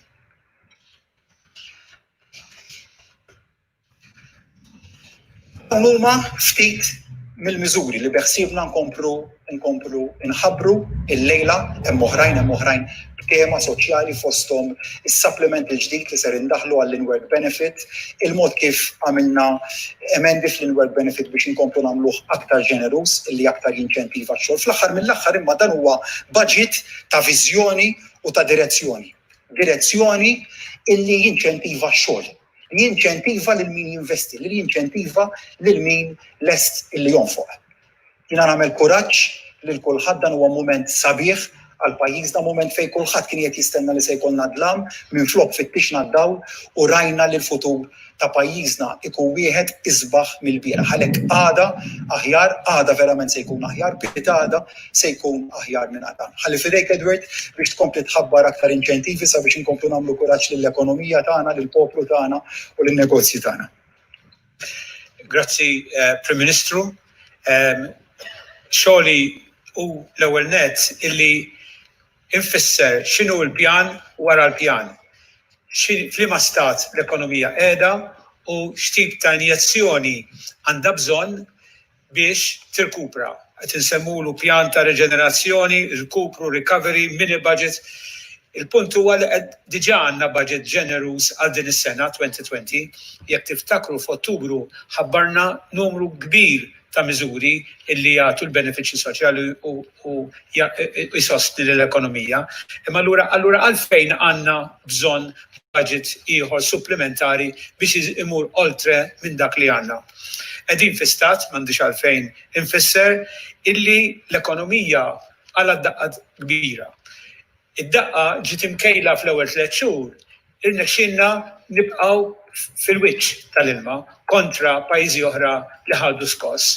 Raġuni li sabu ekonomija reżiljenti u fost l-iktar waħda b'saħħitha f'dak li huwa tkabbir ekonomiku u allura tagħtiha kemm tagħtiha baqgħet fil-wiċċ. It-tieni nett sabu wkoll sabet l-ekonomija b'saħħitha b'mod ta' finanzjarji sodi fejn id-dejn huwa baxx għal 43% u konna qegħdin ingawdu minn surplus sena wara l-oħra. U allura u fl-istess ħin sabet pajjiż illi kien kapaċi minn nazza saħħa ikopri, kapaċi jiddilja ma' sitwazzjoni diffiċli illi ma weruriċ l-gvern dan in-nies biex imorru għall-lockdown totali. U dak kien kruċjali biex l-ekonomija tagħna ma teħux dik id-daqqa ekonomika fl-ewwel 3 xhur. Ma jfissirx li mbagħad f'April u f'Mejju ma kellix isofri. Fil-fatt mill-lat finanzjarju nistgħu ngħidu illi kull xahar hija hemorroġija għall-gvern illi jitlef dak id-dħul. L-ispiża baqgħet li kienet ma waqafniex laqqas euro wieħed, imma id-dħul fil-fatt baqa' jinżel. U issa nistennew li jirkupra ftit fix-xhur illi ġejjin. Nista' ngħid li aħna diġà morna l-Parlament biex nitolbu għall-likwidità tal-Gvern billi tlabna l-permess tal-Kamra illi nisselfu u niddejnu jekk hemm bżonn għal sa 2 biljuni ħalli jagħtu dik il-manuvrabilità lill-Gvern. Però da jfisser illi kull sena, kull xahar anke jekk ma nagħmlux miżura waħda, il-Gvern qed jagħmel deficit għal fatt li qed jitlef id-dħul u qed iżomm l-ispiża tiegħu ta' wieħed jistma' sal-aħħar tas-sena ta' 7%. Sew xi xhur tajbin, xhur ħżiena, meta tagħmilhom flimkien nikkalkulaw xi 7%. U allura wieħed kellu jippjana kemm jista' jagħti riżorsi għal dan il-pjan ta' riġenerazzjoni. U għanna għedin nismaw bejn 4 u 5%, però meta mbagħad nżidu anke dawk l-ispejjeż kapitali u d-differs jitilgħu ferm iżjed u fid-dokument hemmhekk għandna d-dettalji. Dwar it-tliet pilastri li semma il-Prim Ministru, irid ngħid illi l-ewwel wieħed kien li jissalvagwardja l-impjiegi dak li kien tal-wage supplement, però aħna rajna tliet sfidi jew perikli. Kenna id-domanda li waqgħet u dik l-ebda gvern ma jista' jissostitwixxi dik il-waqgħet fid-domanda, ħlief li jagħmel kuraġġ lin-negozji biex jiftħu għax inkella se tispiċċa self-perpetuated, self-inflicted. It-tieni waħda kien hemm disruption fis-supply fin-negozju speċjalment internazzjonali. U t-tielet kien il-waqaf il-konsum, il-biża, il-fatt li kien hemm il-ħwienet magħluqin u kulħadd magħluq ġewwa, waqqat il-konsum brata kbira illi riżultat ta' hekk id-depożiti żdiedu imma l-konsum waqa' u bla konsum ir-rota m'għaddux. U allura kellna niffaċċjaw dawn it-tliet sfidi permezz ta' dan il-pjan illi qegħdin nofqu qisu 100 miljun fuq l-ewwel pilastru, nistgħu ngħidu kważi 100 miljun fuq kull wieħed minn dawk it-tliet pilastri. Irridu wkoll għamilna contingency ta' 200 miljun għal setturi bħalma hija l-MTA, l-Air Malta, il-Public Transport, il-Go Channel, dawn huwa PSOs illi jitolbu li wieħed jarahom fid-dettall u jara x'hemm bżonn għajnuna u l-commitments tal-Gvern lejhom. Fl-aħħar nett imbagħad hemm it-tax deferrals illi għalkemm mhijiex nefqa imma xorta issarraf f'telf ta' dħul mod fil-mod temporanju, però għal din is-sena ifisser telf ta' liħ. Dan id-deferral qed nismgħu li sa jkompli, qegħdin inħalluh li jkompli sa Settembru mbagħad naraw is-sitwazzjoni kif tkun dakinhar, però irridu ngħidu li meta jasal iż-żmien li jitħallas lura il-Gvern qed jikkommetti ruħu li mhux li jiġbru fuq medda ta' 12-il xahar. Mhux nistennew li xahar ta' wara u mbagħad irid jitħallas kollox blura, imma jrid ikun hemm 12-il xahar biex jitħallas. Però il-Gvern kellu jieħu deċiżjoni għaliex li tagħti deferrals u likwidità tajjeb, però issa għandna mezzi oħra ta' likwidità mill-banek, issa nsemmihom, però allura aħna qed nitolbu nesiġu li mill-ewwel ta' Lulju il-bolla tal-ħaddiem u t-taxxa tal-ħaddiem li hu diġà kontribwixxa għaliha mill-paga tiegħu, l-employer għandu jgħaddiha mill-ewwel ta' Lulju lill-Dipartiment tat-Taxxa u ta' Social Security fil-każ tal-bolla. Għaliex dan huwa dmir u aħna f'dak li huwa VAT refund il-Gvern jistenna, dak li hija provisional tax u taxxa fuq il-kumpanija dak il-Gvern jistenna, imma fuq il-bolla tal-ħaddiem u t-taxxa tiegħu aħna nistennew lill-employer fuq kollox dana il-Gvern qiegħed jassisti bil-wage supplement għandu jgħaddiha lill-Gvern. Il-moratorium ta' 6 xhur li aħna tlabna lill-bank tramite l-MDB qed tirnexxi fil-fatt sal-aħħar ta' April biss kien hemm mal-1.3 biljun ta' self li hemm moratorium fuqu s'issa sa' April. Da jfisser li kien hemm mhux inqas minn 5,700 familja li kellhom xi djun ta' mortgage jew simili mal-banek u dan ħadu nifs ta' 6 xhur li ma jħallsu l-kapital u lanqas li max. Fil-waqt li kien hemm 1,700 negozju illi bejniethom kellhom 800 miljun ta' self. Fil-każ tal-familji kien hemm 9 biljun, 500 miljun. Ġifieri dan il-moratorium qed jirnexxi, qed jgħaddi dak in-nifs u dan imbagħad naraw meta jasal fit-terminu tiegħu naraw x'hemm bżonn isir.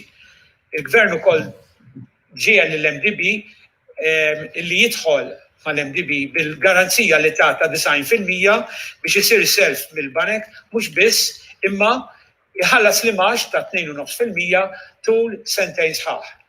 Nafu li bħalissa hemm problemi ta' negozji li qed iħossu li l-bank qed jesiġi fuqhom ħafna kundizzjonijiet ta' collateral biex ikun dan. Nafu li s-sistema hija komplessa, kwestjoni ta' pari passo, eċetera, qed nidħlu fiha u l-Gvern lest diġà tajt il-go ahead biex isir l-applikazzjoni fl-EU li nidħlu għal garanziji oħra biex il-Gvern ma jagħmilx jesiġi dawk il-kundizzjonijiet jibsa. Mod li ma jirċedux 20% tal-lom. Il-collateral ma teċedix 20%. Fuq il-konti tal-elettriku diġà aċċenna il-Prim-Ministru. X'inhu l-iskop tiegħu? L-iskop huwa illi min li jiftaħ il-negozju mhux jibqa' d-dar b'800 komdu nimbuttaħ ħalli ngħidulu għamel kuraġġ, iftaħ ver fis-sajf hemm l-air conditioning u nies forsi mhux min tixtara, però il-Gvern se jkun spalla ma' spalla miegħek u sa jixxerja 50% tal-kurrent. Il-meter se jħallsu għax anke minn ma jiftaħx irid iħallsu, imma fil-każ ta' min se jiftaħ se jeħli l-elettriku, il-Gvern lest li jixxerja għal dawk it-tliet xhur ta' Ġunju, Lulju, Awwissu. F'kelma waħda nagħmlu kuraġġ il-min irid jarġa' jkompli idawwar ir-rota tan-negozju. L-istess għat-trasport fejn qegħdin inniżlu il-prezz ta' fuel għal petrol għal €1.34 u fil-każ ta' diesel sa jaqa' €1.21 b'dak is-7 cents li semma il-waqa' tal-prezz il-Prim Ministru. It-tax refund li aħna konna qed nistennew għal ħin propizju speċjalment anzjani, eċetera, li jkun jistgħu joħorġu mid-dar u dana se jitqassam fil-ġimgħa li ġejja illi it-tax refund li kien għal budget ta' 2020 li jammonta għal 11 miljun u nofs fejn hemm checks ta' varjaw bejn 40 u 68 euro se jitqasmu. Dina l-weda li ta' il-gvern laburista li issa tammonta għal-gvern f'kollox 35 miljun. It-taxxa tal-boll l-istess. Il-raġuni waraja hija illi smajna minnant il-banek illi kun hemm numru ta' konveni fejn koppji qegħdin itellaw jinizlu ikomplux biex il-kontratt jiġi firmat. Għal raġuni li jistgħu jistennew li l-proprjetà tinżel jew hekk. Imma dik il-biża, dik l-inċertezza u l-istess għal min ibih illi jinħoloq ċertu inċertezza. U hekk inneħħuha nagħmluhom kuraġġ it-tnejn billi hemm waqa' sostanzjali qed nitkellmu b'14,000 min-naħa ta' min jixtri u mill-inqas 12,000 fuq min ibih fuq massimu ta' 400,000 proprjetà da jiġu affettwati qed nagħmlu stima aħna ta' 10,000 koppja u l-gvern tiġi 32 miljun euro. Sa ssir modifika sibna l-okkażjoni għal first time buyer illi kien hemm dejjem xi problema li għandu biċċa minn ta' proprjetà jew garax jew hekk u ngħidulu allura ma jikkwalifikax. Millum il-qudiem dan se jibdew jikkwalifikaw bħala first time buyer. Il-kopji issa dawk illi inħabba ċirkostanzi kellhom iħassru t-tiġijiet, il-gvern ukoll fehem is-sitwazzjoni, għamlu deposits tilfuhom fuq di fuq l-aħra, jekk aħna juru il-kontijiet li dana, il-gvern lest sa massimu ta' 2,000 euro għal kull kopja qed jalloka 2 miljuni biex jirrifondja l-ispejjeż li ċirkostanzi li ħadd ma kien qiegħed jistennihom. L-in-work benefits li qiegħed hemm biex jagħmel kuraġġ in-nies il-kopji li jmorru joħorġu jaħdmu. U allura aħna qegħdin nżiduh sew għal kopji, sew għal single parents u sew għal kopji fejn ġenitur wieħed jaħdem. Bekk il-massimu se jitla' għal 1,400 euro għal kull wilt u għal każ ta' ġenitur wieħed biss jitla' għal 630 kull wilt. L-ispiża sa tkun ta' 4 miljuni. L-in-work benefits ukoll kull min jirċievi in-work benefit se nagħtu ukoll rigal ta' darba supplementari ta' 250 euro għal kull familja li tirċievi dan l-in-work benefit. Allokazzjoni ta' 3 miljuni għall aqdiet volontari, dan mhux kull aqda volontari, imma dawk l-aqdiet volontari li xogħolhom kieku ma jeżistux irid jagħmlu l-gvern, aħna nħossu li l-gvern ukoll hawnhekk għandu jwieżen billi jgħaddi kontribuzzjonijiet skont dawk li huma ġustifikati.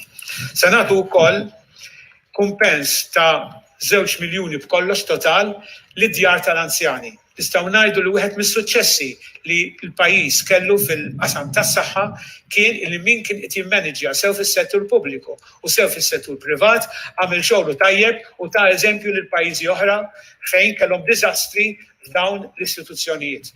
U aħna waħda mir-raġunijiet li kellna l-imwiet kienu daqshekk ir-rata kienet daqshekk baxxi kienu għaliex kienu well managed daħlu fi spejjeż kien hemm anke min raqqa fl-istituzzjonijiet u allura l-gvern hawnhekk alloka 2 miljuni biex jgħin ukoll dawn l-istituzzjoni. Fl-aħħar nett bħala Ministru tal-Finanzi nista' ngħid illi l-istabilità monetarja ma tantx tissemma imma qiegħda hemm.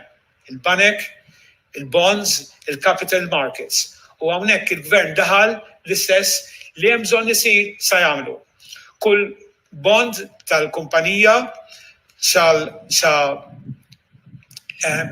titħallas il-kupon tagħha u sa jsir l-ebda moratorju, jekk għandhom bżonn likwidità rranġajna mal-banek biex jagħtu dawk il-likwidità li għandhom bżonn dik il-kumpanija ħatħallas l-imax fuq il-bond u min wasal għall-bond biex jagħmlu rollover u nħabba ċirkostanzi jista' jkun hemm xi biża' mill-investituri hawnhekk se jidħol il-gvern u jagħmel underwriting ta' dik il-bond biex dik il-bond toħroġ b'suċċess. Aħna laqajna l-istituzzjonijiet regolatorji, damu jiddiskutu, ħadu l-pariri legali u nistgħu ngħidu li dawn iċ-ċirkostanzi huma kienu aħna sanatu dawk il-kumpaniji li kienu f'ċirkostanzi normali kienu il-bond kien ikun jinbieħ b'suċċess. Imma nħabba ċirkostanzi speċjali si jista' jkun hemm diffikultajiet u hawnhekk il-gvern daħal bil-garanzija li jagħmel underwriting tal-bond. Jaqaf hawnhekk biex ngħaddi sal-kollega tiegħi il-Ministru Xkembri.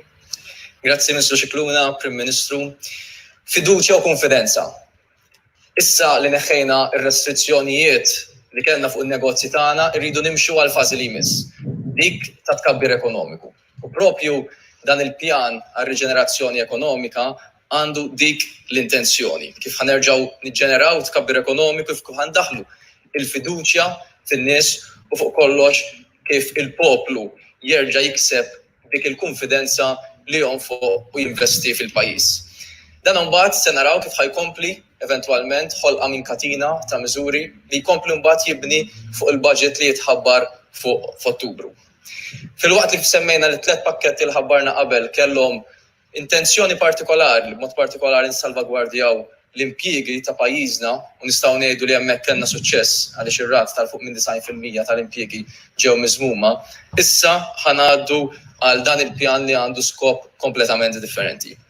Fil-fatt fid-diskussjonijiet li dejjem kellna mal-Ministru Xikluna, mal-Prim Ministru, mal-stakeholders kollha fuq kif naraw li nindirizzaw ukoll il-bżonnijiet tan-nies, dejjem żammejna f'moħħna li r-rota għandha ddur għal kulħadd.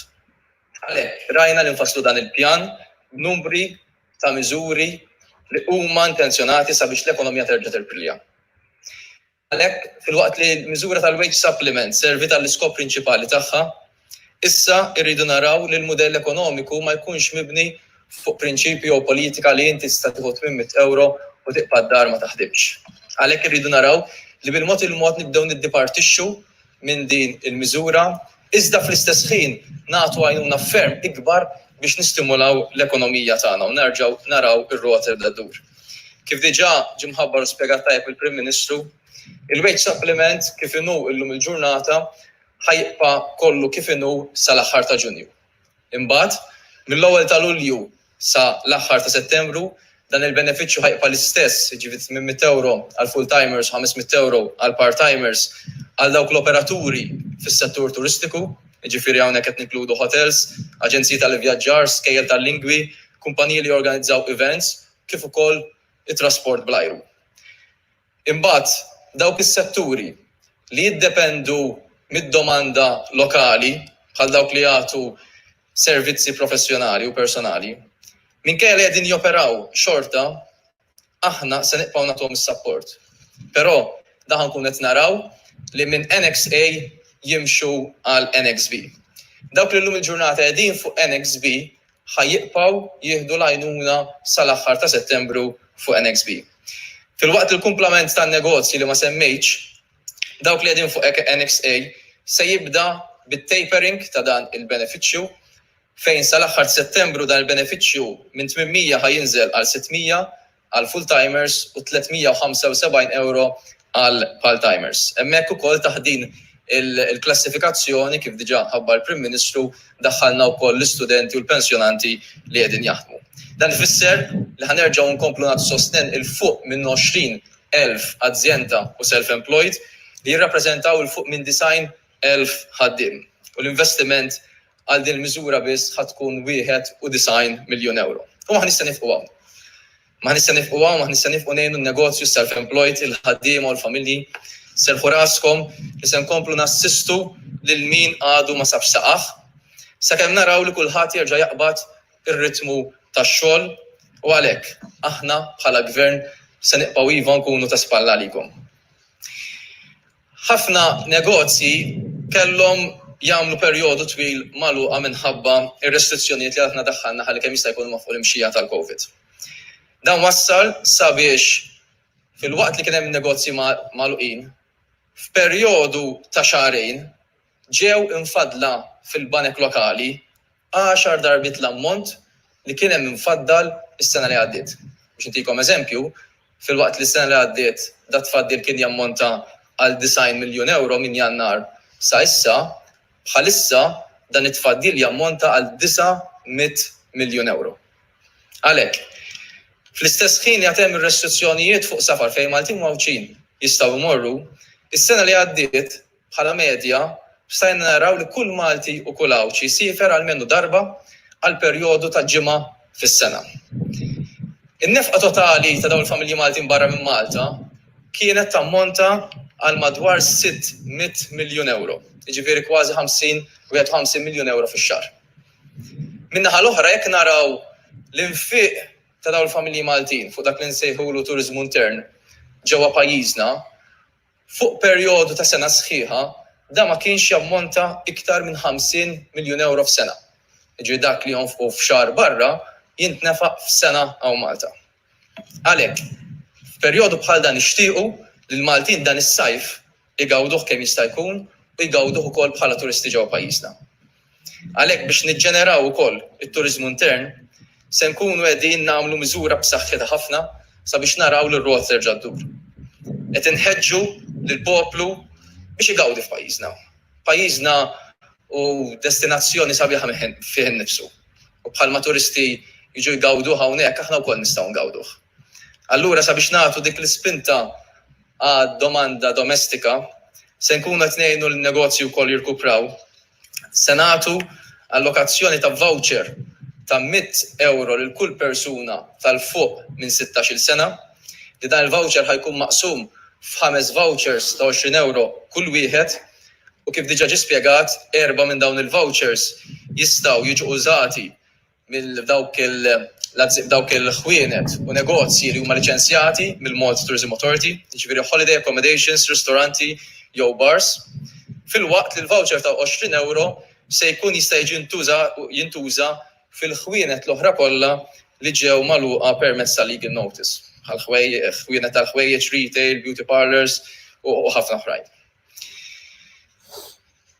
Meta jiġu għal-refund, il-negozji li mbagħad kif tħaddem is-sistema, il-negozji li huma liċenzjati mill-Malta Tourism Authority dawn jieħdu refund direttament mill-awtorità, fil-waqt li n-negozji l-oħra kollha li mhux liċenzjati mill-Malta Tourism Authority, ir-refund se jkun qed jingħata permezz tal-mimkoll. Dawn il-vouchers l-iskadenza tagħhom ħad tkun sal-aħħar ta' Settembru l ġej.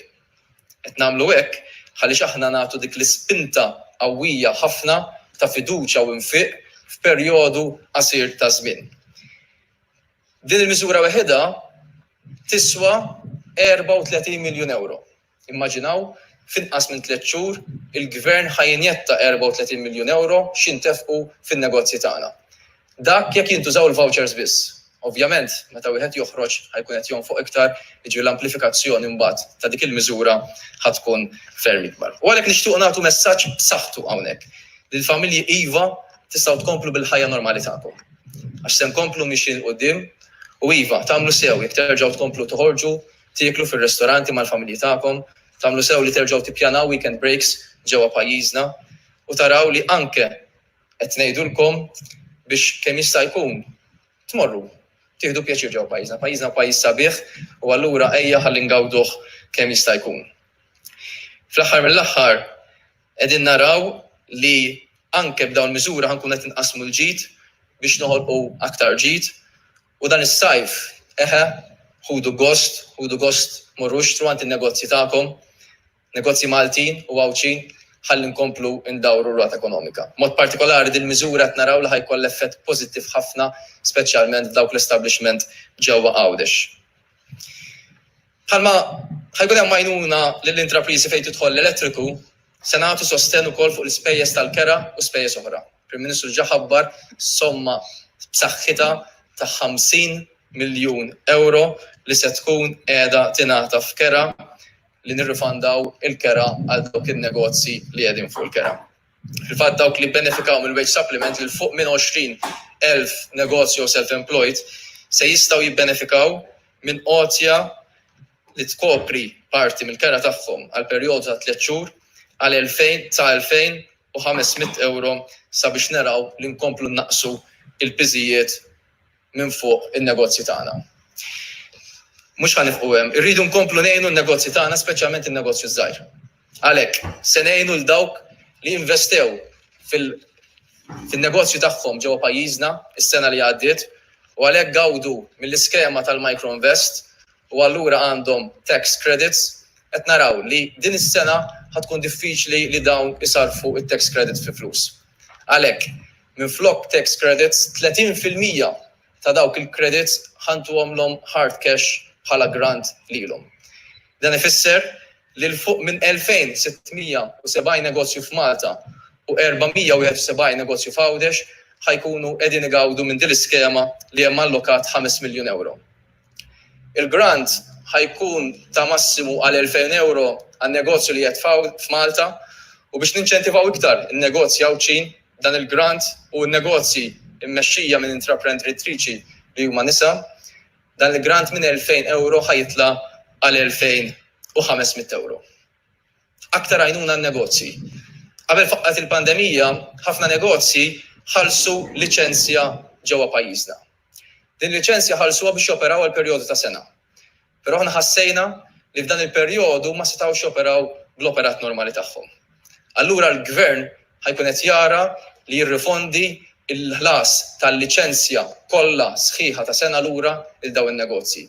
Din hija miżura li ħankun qed nagħtu 5 miljun euro oħra lura lin-negozji tagħna u għalhekk ħadkun qed torqod il fuq minn 3,065 persuna liċenzjata mad-Dipartiment tal-Kummerċ fosthom Bejja tal-Monti, Bejja tat-Toroq u l-fuq minn 9,000 negozju li għandu liċenzja mal-Malta Tourism Authority, fosthom lukandi, bars, ristoranti u gwidi turistiċi. Iktar għajnuniet. Rridu naraw li minn sfida noħorġu opportunità. U għalhekk fil-waqt li nżommu it-tajjeb li ħareġ ukoll minn din il-pandemija fosthom il-mod ta' iġene ġenerali rridu nżommu fil-pajjiż. Il-mod ta' metodi ġodda fejn ħadem ta' kif wieħed jaħdem għax-xogħol, teleworking, remote working. Irridu naraw ukoll issa n-negozji tagħna ngħinuhom sabiex jagħmlu re-engineering process jew business plans ġodda għal-negozju tagħhom u ħanejnuhom botja ta' finanzjament ta' 5,000 euro sabiex qabdu nies professjonali li jgħinuhom anke jutilizzaw metodi ġodda ta' kif joperaw. Fosthom anke permezz ta' teknoloġija innovattiva ħalli naraw li dawn in-negozji jiġu aktar future proof. Fuq l-istess ħsieb, irridu nkomplu nsaħħu il-kapaċitajiet tal-ħaddiema tagħna. Speċjalment nerġa' ngħid dawk li jaħdmu fin-negozji żgħar.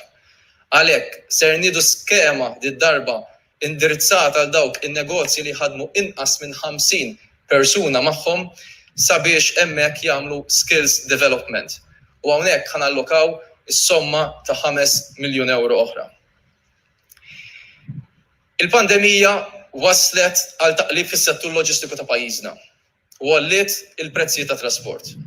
Biex ngħinu l-industrija lokali fuq diversi fronts, kemm mill-att ta' kompetittività, kif ukoll mill-impatt li di jista' jkollha possibilment fuq il-prezzijiet tal-merkanzija li jġibu, ħankun qegħdin naraw li għal perjodu ta' 6 xhur mill-ewwel ta' Ġunju li ġej, il-Gvern se jagħti rivużjoni b'saħħitha ta' 33% fil-port charges għal dawk il-vapuri li jġibu merkanzija lejn pajjiżna. Hawnhekk qed neskludu it-transshipment. Fuq l-istess ħsieb se tingħata wkoll rivużjoni ta' 10% fuq il-container discharge fees għall-importazzjoni u l-esportazzjoni. U għaw ukoll qed neskludu transshipment. Di ħad tkun qiegħda issaħħaħ il-kompetittività ta' pajjiżna fejn jidħol dan is-settur fil-waqt li kemm jista' jkun nissalvagwardjaw li l-prezzijiet anke lokali ma jkunux qegħdin jolew. Irridu niksbu iktar opportunitajiet barra minn Malta. Kif diġà semmejt dan il-pjan għandu pjan ta' viżjoni li mhux sempliċement niflowtjaw, iżda immorru lil hinn, nirriġeneraw l-ekonomija tagħna. Se niksbu wkoll opportunitajiet billi ngħinu lin-negozji tagħna li huma qegħdin jinvestu f'kampanji diġitali fis-swieq ġodda barranin fejn hawnhekk se jingħataw għajnuna sa 10,000 euro u wkoll fejn jkunu jistgħu jidħlu f'negozji barra minn Malta u ħankun qed ngħinu wkoll dawk in-negozji li kienu ħajparteċipaw fir internazzjonali din is-sena, iżda ovvjament kellhom jiġu kanċellati, permezz ta' Trade Malta ħankunu qegħdin inħallsu lura 80% tal-ispejjeż kollha li jagħmlu biex jipparteċipaw f'dawn il-fieri. Qed nagħmlu hekk ħalli ntuhom il-kuraġġ ma jaqtawx qalbhom ħalli fil-fieri li jmiss jerġgħu jipparteċipaw u jkollhom ukoll il-parteċipazzjoni tagħhom. Għal din il-miżura ħanollokaw 400,000 euro. Għaliex għandna ekonomija diversifikata, għandna ekonomija reżiljenti. Għalhekk fuq l-istess ħsieb hemm bżonn li f'dan iż-żmien fejn swieq tradizzjonali tagħna jgħid jiena llum qed jiffaċċjaw sfidi kbar, irridu naraw li nħarsu lejn swieq oħra. Fost oħrajn il-kontinent Afrikan, dak tal-Lvant Nofsani, kif ukoll tal-Amerika Latina. U minkejja li l-prospettivi ċaru tajbin ħafna li dawn il-kontinenti joffru, kulħadd jaf li xorta waħda hemm riski marbutin magħhom. U allura biex ninkoraġixxu l-azzjendi Maltin jesportaw ukoll lejn dawn il-pajjiżi, ħanallokaw is-somma taħt Malta Enterprise permezz tal-Malta Development Bank ukoll is-somma ta' 10 miljun euro fl-iskema ta' Export Credit Guarantee biex inserħulhom rashom ukoll. Is-settur tal-ambjent.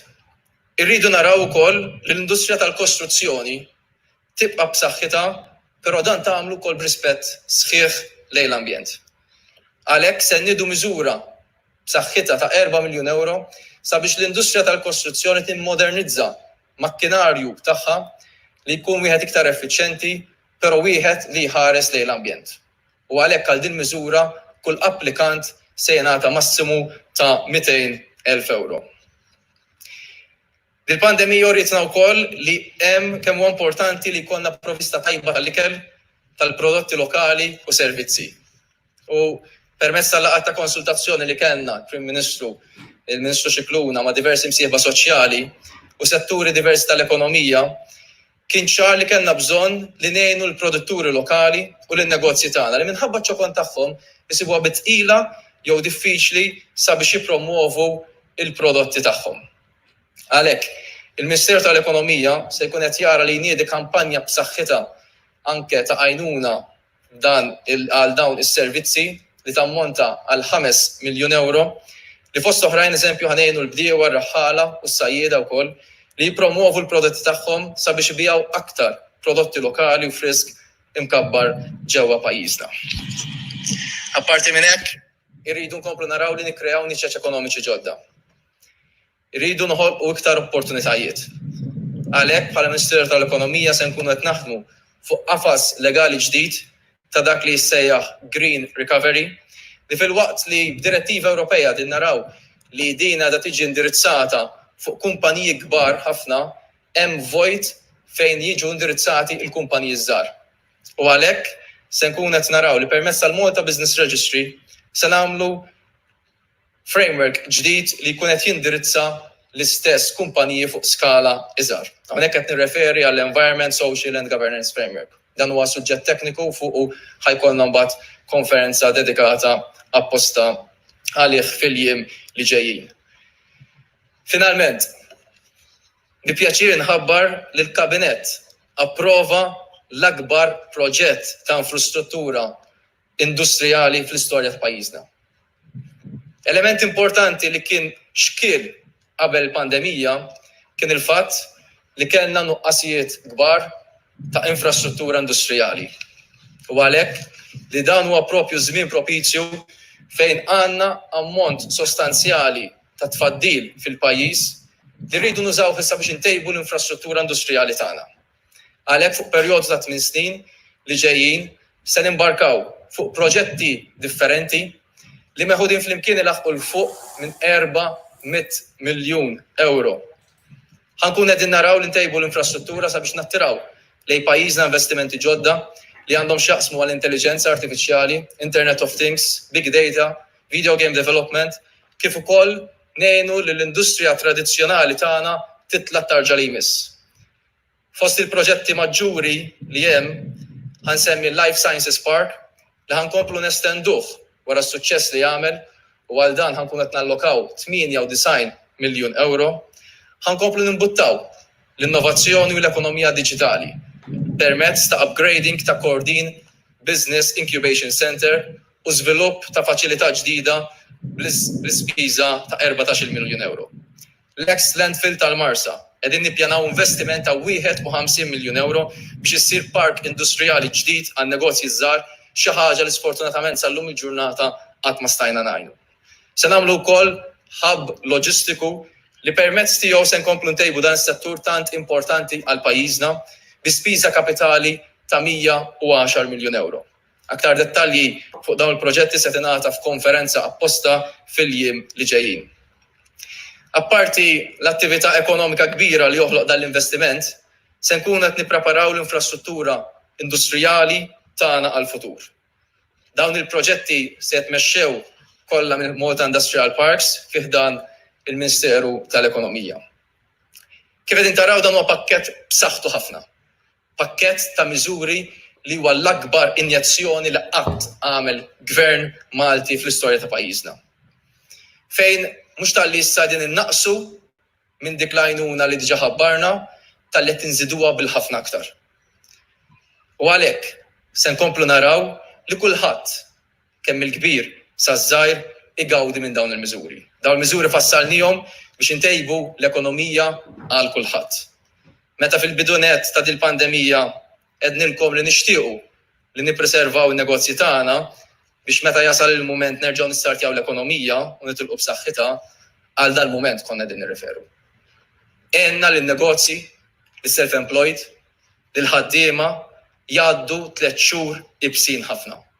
U llum qegħdin hawnhekk sabiex bil-miżuri li qegħdin nħabbru nerġgħu nistartjaw l-ekonomija u terġa' tieħu r-ruħ. Biex in-negozji tagħkom jieħdu n-nifs, biex il-ħwienet tagħkom nerġgħu narawhom jimtlew bin-nies, biex il-postijiet tax-xogħol tagħkom jerġgħu jieħdu r-ruħ. Fl-aħħar mill-aħħar biex il-familji tagħna jibqgħu mixjin bil-ħajja sabiħa li konna ngawdu qabel. Permezz ta' dan il-pjan, pajjiżna se jkompli s-suċċess ekonomiku sabiex iva inkomplu nsaħħu l-familji u n-negozji tagħna u jkollna għad aħjar. Nirringrazzjakom.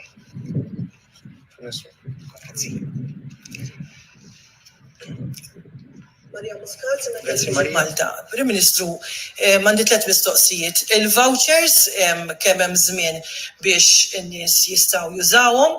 It-tieni mistoqsija, dan il-pakkett finanzjarju li huwa multimiljonarju, kif se jiġi iffinanzjat? U ħanistennew forsi xi żieda fit-taxxi fil-budget ta' Ottubru. U tielet mistoqsija, semmejna ħafna drabi ringrazzjament għall frontliners matul din il-pandemija, tikkonsidraw xi tip ta' bonus bħala ringrazzjament għal dawn il-frontliners illi kienu kruċjali f'din il-pandemija u l-kontroll tagħha. Grazzi. Grazzi Marija. Il-vouchers jistgħu jintużaw sa Settembru illi ġej. Dan huwa gvern rigward id-domanda l-oħra jekk se jkun hemm introduzzjoni jew żieda fit-taxxi li dejjem mexa bi prinċipju wieħed mill-2013 sal-lum. Illi l-ġid toħolqu illi l-ekonomija tmexxija il qudiem billi tinċentiva lin-nies, mhux billi tintaxxa u tieħu mingħand in-nies. Dan huwa prinċipju fundamentali li fuq jemmen dan il-gvern u li jiddistingwina mill-amministrazzjoni preċedenti. Għal daqstant, jiena kommess li dan il-gvern kif immexxi minni jibqa' jimxi fuq l-istess prinċipju ta' kif imxejna f'dawn l-aħħar snin, illi nkomplu ninċentivaw in-nies u dan illi ħabbarna llum niffinanzjawh mill-inċentivi illi qegħdin nagħtu. Rigward id-domanda tiegħek għal daqstant ir-risposta hija le mhux se jkun hemm introduzzjoni ta' taxxi ġodda. Dwar id-domanda tiegħek jekk hux se jkun hemm benefiċċju partikolari għall frontliners. F'daw l-aħħar 3 xhur kienu eluf il-frontliners f'pajjiżna, forzi tal-ordni, min jaħdem fil-qasam tas-saħħa, min jaħdem fil-cleansing, numru illi nagħmel żball jekk nipprova nidentifika. Għaliex nissogra li nħalli ħafna u ħafna nies barra. Dan il-pjan ta' riġenerazzjoni ekonomika għandu il-ħsieb illi jistimola l-ekonomija tagħna u jieħu lil pajjiżna għal pass li jmiss għal fażi li jmissu għal daqstant. Kif ħabbarna diġà, m'hemm l-ebda miżura li jantiża b'mod speċifiku għal frontliners. Il-frontliners naturalment ser igawdu mill-bqija tal-benefiċċji kollha l-oħra illi nedejna il-lejla mhuwiex esklus li aktar il-qudiem wieħed jikkunsidra jekk għandux ikun hemm benefiċċji tax-xorta msemmija minnek. Però nieħu din l-okkażjoni biex nirringrazzja lill frontliners kollha tagħna, lill-poplu kollu tagħna b'mod ġenerali li tant kien dixxiplinat, tant għamel sagrifiċċji u ħadem biex bekk illum nistgħu niċċelebraw flimkien dan il-mument tant sabiħ. Massimo Costa mill-Malta Today. Mistoqsija Prim Ministru rigward dak li ġara il-weekend li għadda fej numru ta' migranti li kienet jinżammu fuq vapuri tħallew jitlu Malta wara ġimgħat sħaħ li bażikament kienu fuq il-baħar. Mistoqsija jekk il-Gvern jiġi konfrontat b'sitwazzjoni simili ta' migranti li jiġu salvati, x'għad tkun il-pożizzjoni tiegħu x'ħajamel? U jekk tħoss li d-deċiżjoni li jinżammu fuq il-vapuri fl-aħħar mill-aħħar ġietx ħażina. Grazie Massimo. Tajjeb illi nfakru il-kontest li fih ittieħdet id-deċiżjoni l-ewwel darba jekk niftakar tajjeb f'pajjiżna illi immigranti li jiġu salvati fl-essejjar tagħna flok jiddaħlu l-art jitpoġġew jitqiegħdu fuq dajsa jew dajjes barra l-ibħra territorjali tagħna. L-ewwel nett pajjiżna kif dejjem għamel osserva l-obbligi internazzjonali tiegħu ta' koordinament ta' salvataġġ u fil-każijiet kollha li semmejna mhux biss għamilna l-koordinament tas salvataġġ imma s-salvataġġ fih innifsu wkoll. Infakkar illi fil-mument li ttieħdet id-deċiżjoni li aktar minn 400 immigrant jkunu residenti fuq numru ta' dajjes il-barra mill-kosta tagħna, konna f'mument fejn il-portijiet tagħna magħluqa f'emerġenza ta' saħħa nazzjonali kif ukoll f'mument fejn il-kwarantina kienet obbligatorja. Mela inti kellek dak il-kuntest fejn il-prijorità f'pajjiżna kienet kif irrakkomandat, anzi ordnat mill-Supretendent tas-Saħħa Pubblika illi ingħalaq l-ajruport, ingħalaq il-port għal turisti u passiġġiera kollha, infakkar li anke kellna diffikultà biex jiddaħħlu Maltin. U għaldaqstant id-deċiżjoni kienet biex neliminaw is-sogru li jiġu importati każijiet ġodda ta' COVID-19 f'pajjiżna kienet ittieħdet id-deċiżjoni li dawn l-immigranti jitpoġġew fuq numru ta' dajjes jingħataw il-kumditajiet bażiċi kollha ikel xorb ħwejjeġ kif ukoll li jinżammu komdi. Nifhem illi wieħed irid jitratta ma' dawn il-persuni bħala umani bħalek u bħalek. Ma nistgħux nitilqu minn dak il-punt ninsew dak il-punt ta' tluq li qed nittrattaw ma' persuni li qegħdin ifittxu futur aħjar u li qed jaħarbu minn realtajiet illi kieku ma jeżistux, ma jeħdux dak is-sogru għal ħajjithom. Sfortunatament l-Unjoni Ewropea għalkemm għamilna ħdimna ħafna f'dawn l-aħħar ġimgħat. U kien hemm passi pożittivi l qudiem u għad ikun hemm lok li nkomplu nikkonsolidaw il-passi li reġistrajna l qudiem. S'issa impenn konkret għar-rilokazzjoni għad ma kienx hemm ħidma li se tibqa' għaddejja se tintensifika, ġifieri jekk hemm xi ħadd li qed jaħseb li l-ħidma waqfet mal-mument li tieħdet id-deċiżjoni li l-immigranti jiddaħħlu l-art. Il-ħidma rilokazzjoni se tibqa' għaddejja u se tkompli tintensifika fl-istess waqt infakkaru wkoll li aħna morna l-Libja sabiex nikkonsolidaw ir-relazzjoni tagħna u tinstab soluzzjoni mhux ta' rilokazzjoni hemmhekk imma soluzzjoni li tinstab fi xtut libiċi. Fl-aħħar mill-aħħar ejja nkomplu nifhmu li din hija problema tal-Unjoni Ewropea mhix biss ta' Malta, aħna kommessi li nibqgħu naħdmu. D-deċiżjoni ta' nhar is-Sibt tieħdet anke li poġġejna fuq qudiemnet il-saħħa u l-benessere tal-ekwipaġġ Malti li kien hemm abbord dawn id-dajjes. Ivan Martin, Times of Malta. Il-Gvern illum ħabbar miżuri targeted ukoll fuq is-settur tal-catering, bars and restaurants u anka tal-hotels. Però il-Gvern għandu xi tbassir xi forecast fuq l-impatt ekonomiku li se jkun hemm fuq das-settur minkejja li se naraw tnaqqis kbir fl-arrivals ta' turisti u ġust biex inżid mad-domanda li għamlet Marja qabli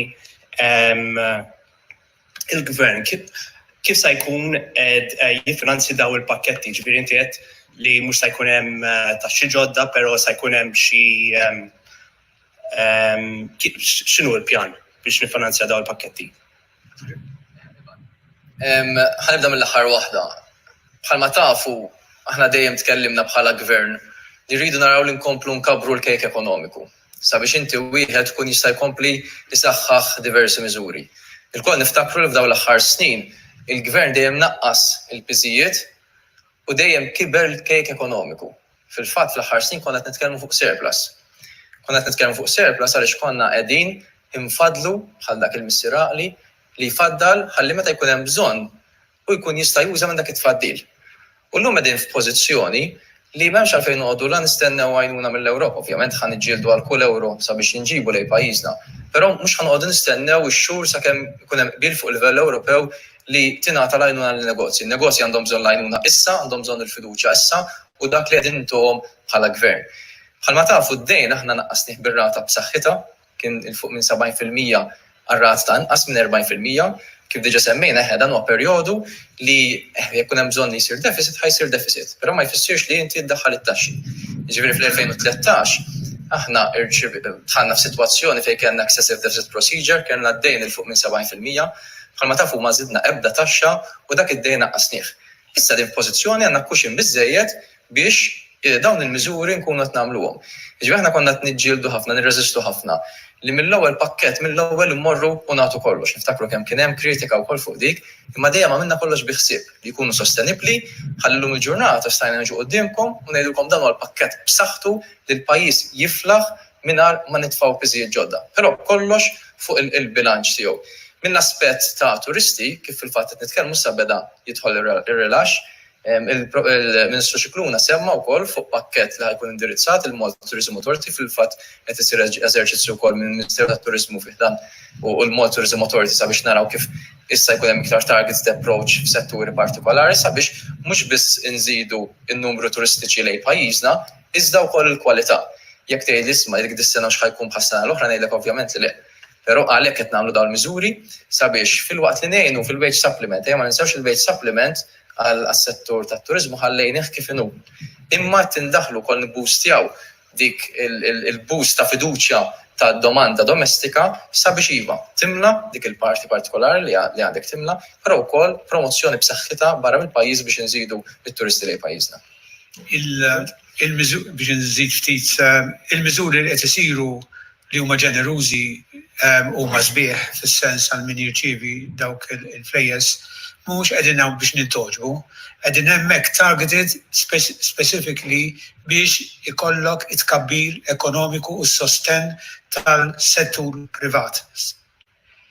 Il-Ministeru tiegħi hija f'diskussjoni mal-Kummissjoni għaliex after all ftit ilu għadna kemm għaddejnilhom l-update u nista' nikkonferma li d-deficit huwa sostenibbli. Jiġifieri it is within our means illi mhuwiex se jmur oltre fis-sens illi mbagħad se jbagħti konsegwenzi tiegħu. Jiġifieri dak huwa l-idea ta' pjan li inti tkun taf xi tagħmel u tagħti kemm tiflaħ. U aħna bil-gvern bil-pajjiż jiflaħ stajna nippreżentaw dan il-pakkett. Ħansit punt żgħar li naħseb li huwa importanti. Nirrifjuta li naċċetta il-suġġeriment li mhux se jkollna turiżmu f'pajjiżna. Infakkar li llum għandna vantaġġ enormi fuq pajjiżi oħrajn li aħna pajjiż li ddikjarah bħala COVID safe u vantaġġ kbir li ma jistgħux jitkellmu dwaru pajjiżi oħrajn u għaldaqstant minħabba minn barra il-vantaġġi tradizzjonali li għandu pajjiżna fosthom dak ġeografiku l-ġmiel tal-pajjiż, l-akkoljenza tal-poplu tagħna, karattru ta' poplu li verament gburi bih il-sabiħ ta' pajjiżna għandha dan il-vantaġġ partikolari f'dan il-moment illi jekk nirreklamaw lil pajjiżna mod tajjeb niftħu wkoll it-turiżmu lejn dawk li huma meqjusin bħala safe corridors, nemmen li għandna potenzjal enormi u opportunità illi minn industrija li llum jista' wieħed jidher illi ħadet daqqa minn dak l-iżvantaġġ wieħed jista' jsejjaħlu żvantaġġ noħolqu opportunità. Kif wara kollox ħdimna f'dawn l-aħħar ġimgħat fejn minn sitwazzjoni li dejret waħda kera irnexxielna u għadna jirnexxielna noħolqu opportunitajiet ġodda. Dak huwa l-mod kif wieħed iħares lejn pajjiż, lejn tmexxija ta' pajjiż jiena pożittiv ħafna ma naqta' qalbi minn xejn l-aħħar ftit ġimgħat. Kont resolut miegħi nnifsi flimkien mal-bqija tal-kabinet li ma naqtaw qalbna minn xejn minkejja d-diffikultajiet li kien hemm u żmien b'umiltà ngħid illi tagħna raġun. Tagħna raġun għax dejjem konna onesti man-nies, konna trasparenti f'dak kollu li konna qegħdin nagħmlu fejn kien hemm mumenti ibsin għall-pajjiż, għadna hemm mumenti ibsin fejn kien hemm mumenti li għadna hemm bżonn inkunu dixxiplinati. konna dixxiplinati u għadna hekk illum huwa l-mument li fih ingawdu l-frott ta' dik il-ħidma kollettiva. Grazzi. Albert Gallia, Malta Independent. L-ewwel mistoqsija hija li waħda mit-talbiet li saru fl-aħħar xhur kemm mill-oppożizzjoni u anke mill-uħud mill-imsieħba soċjali kienet għat-traħħis fil-kontijiet tad-dawla familji. Però f'dan il-pakkett li ġie ippubblikat illum qed tgħinu biss lin-negozji. X'inhu ir-raġunar wara dan? It-tieni mistoqsija fuq l-immigrazzjoni mill-mod kif inti ddiskrivejt il-każ tal-Captain Morgan il-bieraħ Prim Ministru jidher li dan kien każ kważi ta' hijack min-naħa tal-immigranti. Ħafna nies qed jistaqsu jekk il-pulizija hix se tieħu passi kontra min kien wara dan l-aġir, jekk hux se jiġri dan. U finalment fuq Chris Cardona, il-Gvern il-lejla ħabbar li sospenda l-kuntratt tal-ex kummissarju Lawrence Kutajjar wara li ħarġu ċerti allegazzjonijiet kontrih relatat mal-każ tal-assassinju ta' Daphne Caruana Galizia. Ma taħsib li fl-istess spiritu għandek tissospendi lil Chris Cardona minn deputat mexxej tal-Partit Laburista wara l-allegazzjonijiet li saru fil-konfront tiegħu relatat ma' dan l-istess każ? Grazzi. Dwar familji li tajt jekk affettwajnihom xew le. Naħseb dawk il-100 u l-oħrajn, il-miżuri l-oħrajn, jekk tikkalkulhom jitilgħu 400-500 jekk tieħu il-work benefits anke sa €1,000.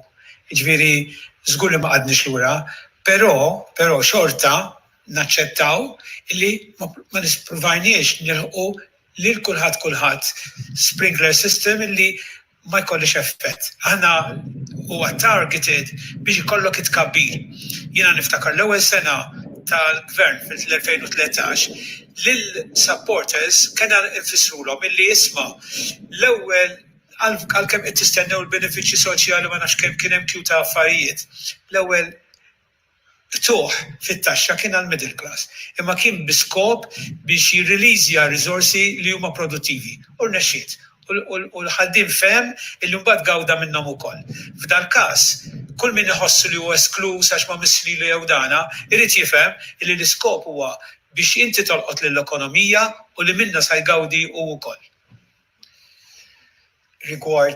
Albert, rigward id-domanda tiegħek jekk hux ser jittieħdu proċeduri jew investigazzjoni jew proċeduri fil-konfront ta' numru ta' migranti li ħolqu l-inċidenti nhar is-sibt li għadda dik hija funzjoni li tispetta lill-pulizija illi naturalment titħalla tagħmel xogħla, jiena nagħmel biss kumment ġeneriku li fil-waqt li nikkundanna t-tip ta' inċidenti li kien hemm li eskalaw. Mhux ħażin wieħed ukoll irid mingħajr bl-ebda mod ma ninfluwenza l-ħidma tal-pulizija, wieħed irid jiftakar ukoll il-kuntest li dawn il-persuni kienu ilhom 40 ġurnata fuq il-baħar fil-maltemp, xita u xemx u għaldaqstant jiena dejjem nibqa' nitkellem mhux bil-populiżmu ma b'umanità u nifhem iċ-ċirkostanzi kollha ta' dak illi jkun. Rigward id-domanda tiegħek dwar Chris Cardona, lil Chris dejjem nafu bħala persuna li għandu għal qalbu l-interessi tal-Partit Laburista u ninsab konvint li se jieħu dawk id-deċiżjonijiet kollha li huma meħtieġa biex ma jagħmilx ħsara lill-Partit Laburista. Grazzi. Inborġ minn Newsbook. Għandi 3 mistoqsijiet, jekk ma jimpurtax li għanda hija dwar semmitu ħafna inċentivi ma dwar teleworking, nafu li smajna ħafna f'dawn l-aħħar xhur, f'dawn l-aħħar ġimgħat. Il-Gvern qed jagħmel xi ħaġa biex joħroġ b'inċentivi biex iħajjar dawk il-kumpaniji jinvestu fit-teleworking, kien hemm ħafna kumpaniji li qalu din is-sistema dan il-mod kif jaħdmu ħadem.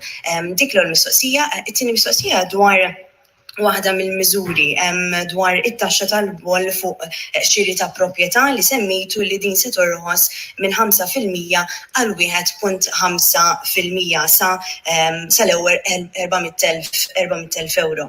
Naħseb irridu nammettu li ħafna min-nies koppji, forsi familji wkoll mhux kulħadd jaffordja jixtri proprjetà ta' €400,000, forsi 200,000. Allura dawn il-familji dawn il-persuni mhux se jkunu qed jiffrankaw daqs dawk illi qed jixtru proprjetà li tiswa madwar €400,000 li forsi dawk li qegħdin fil-faxxa aktar l-isfel fis-soċjetà xorta tant se jkunu qegħdin jiffrankaw minn dan ir-roħs kif iddeskrivejtu intom.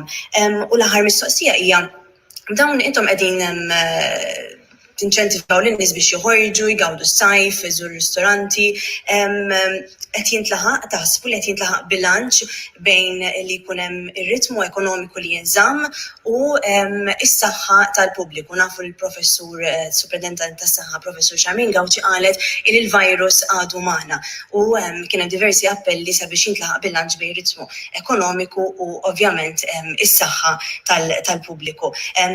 Qed jintlaħaq dal-bilanċ u forsi ma nafx jekk inkwetakomx anke għal fatt li mill-ewwel ta' Lulju se jkunu qed jinfetħu l-portijiet mod partikolari l-ajruport. Grazzi. Grazzi, rigward id-domanda tiegħek dwar il-boll.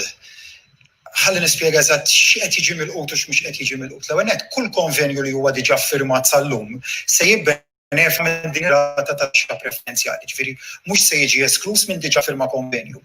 Min se jiffirma konvenju għada se jibbenefika wkoll. L-importanti huwa li l-kuntratt finali jiġi ppubblikat sal-aħħar ta' Marzu tas-sena li ġejja, sa 2021.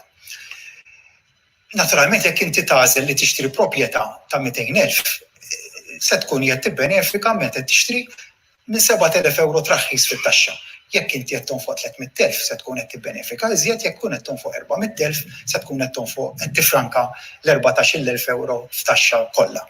Jekk qed tixtri proprjetà li tiswa 150,000 xorta waħda se tkun qed tifranka somma illi tammonta għal eluf ta' euro f'taxxa. Nemmen illi bil-fors dan huwa l-uniku mekkaniżmu li wieħed il-mekkaniżmu li kien loġiku illi wieħed jintroduċi u huwa benefiċċju li huwa ġeneruż ħafna li jolqot ukoll iva il-faxxa il-baxx tas-soċjetà ta' min għandu inkam aktar modest kif ukoll dawk li għandhom inkam li huwa wieħed moderat u allura li jifilħu jixtru proprjetà ta' valur iżjed.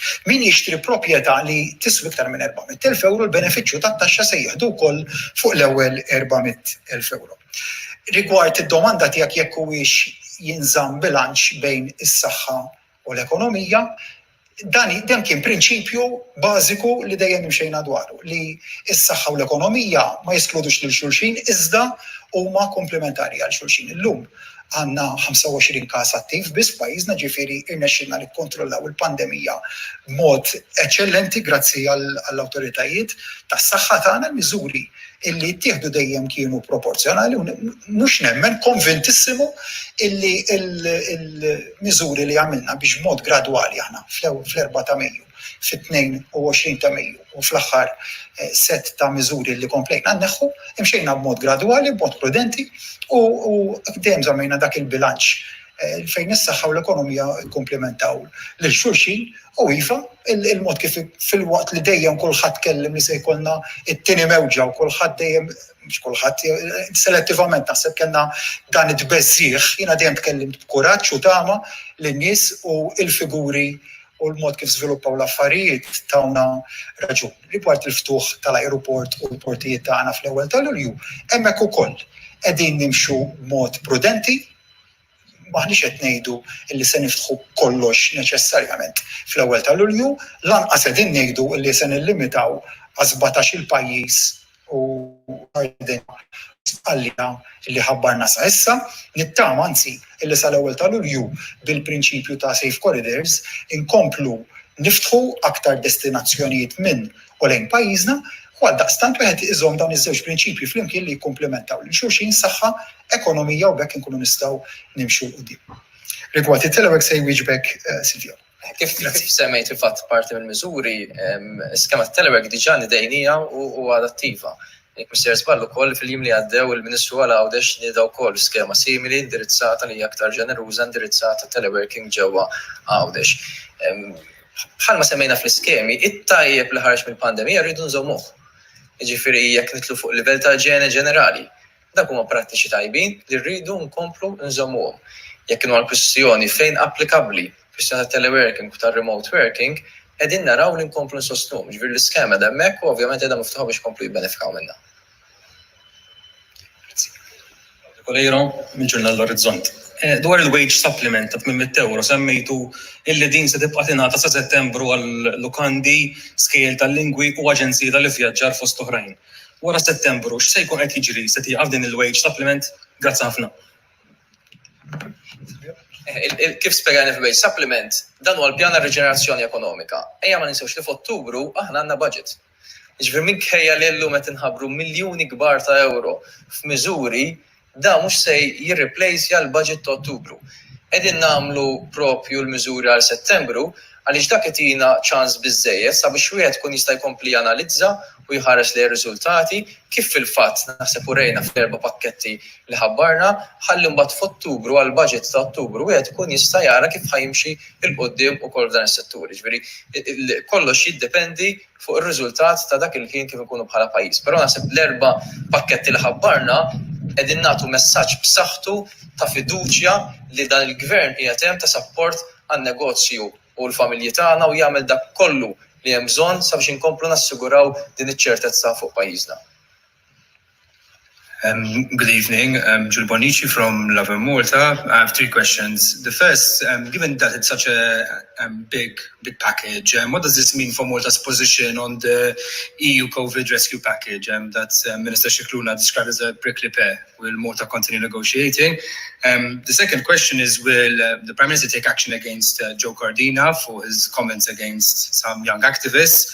And the third is, since we're talking about money, how much money did the government spend on harbour cruise vessels to keep migrants outside of Malta's territorial waters? Thank you.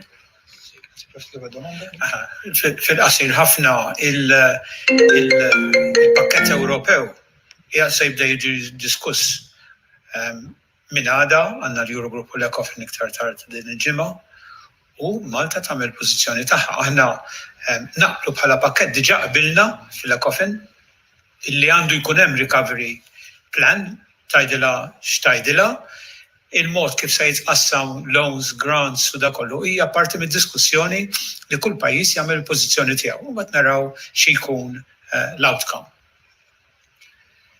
Grazzi, rigward id-domanda li għamilt li dwar Sur Joe Cordina, l-istess persuna li leħ kien indirizzat il-komment li għamel Joe Cordina, jena nista' ngħid li fil-mument li kien għamel protesta qudiem l-uffiċċju tiegħi f'Kastilja jiena kont inżilt għalih personalment, tellajtu fl-uffiċċju tiegħi u frejtlu xi jkun xi jixrob u domt nitkellem miegħu għal madwar 3 kwarti u siegħa, diskutejna diversi punti kollha jew prattikament kollha relatati mal-immigrazzjoni, kien hemm punti fejn qbilna, oħrajn fejn ma qbilniex, nikkundanna kwalunkwe forma ta' hate speech jew kwalunkwe forma ta' kummenti li mhumiex xierqa fis-soċjetà tagħna.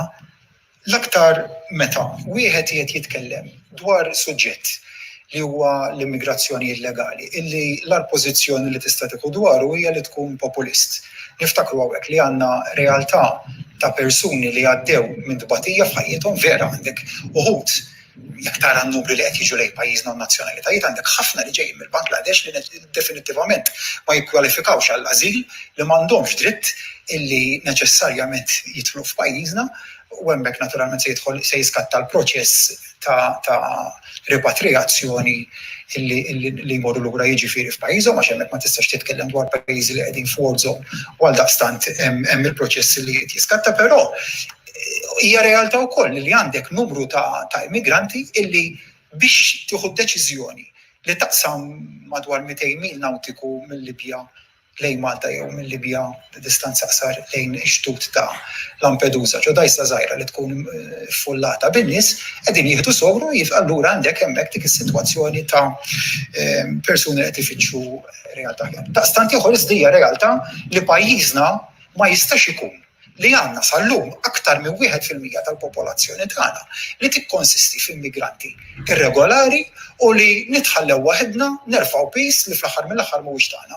Pajjiżna tul is-snin daħħal aktar minn 22,000 immigranti illi kieku għal ħadd ieħor li jpritka s-solidarjetà u tanti ħambaq fuq is-solidarjetà ħallihom jerqu. Pajjiżna mhux biss ikkoordina nfakkar li l-obbligu li għandna fuq l-SAR tagħna huwa li nikkoordinaw is-salvataġġi, nistgħu aħna nikkoordinawh u ma nagħmluhx aħna dak is-salvataġġ. Fil-verità pajjiżna dejjem li jikkoordina u li jutilizza l-assets tiegħu jew l-assets privati jew combination ta' tnejn flimkien biex mhux biss jikkoordina ma wkoll isalva l-ħajjiet. Dawk illi jgħidu li Malta ma tosservax l-obbligi internazzjonali tagħha.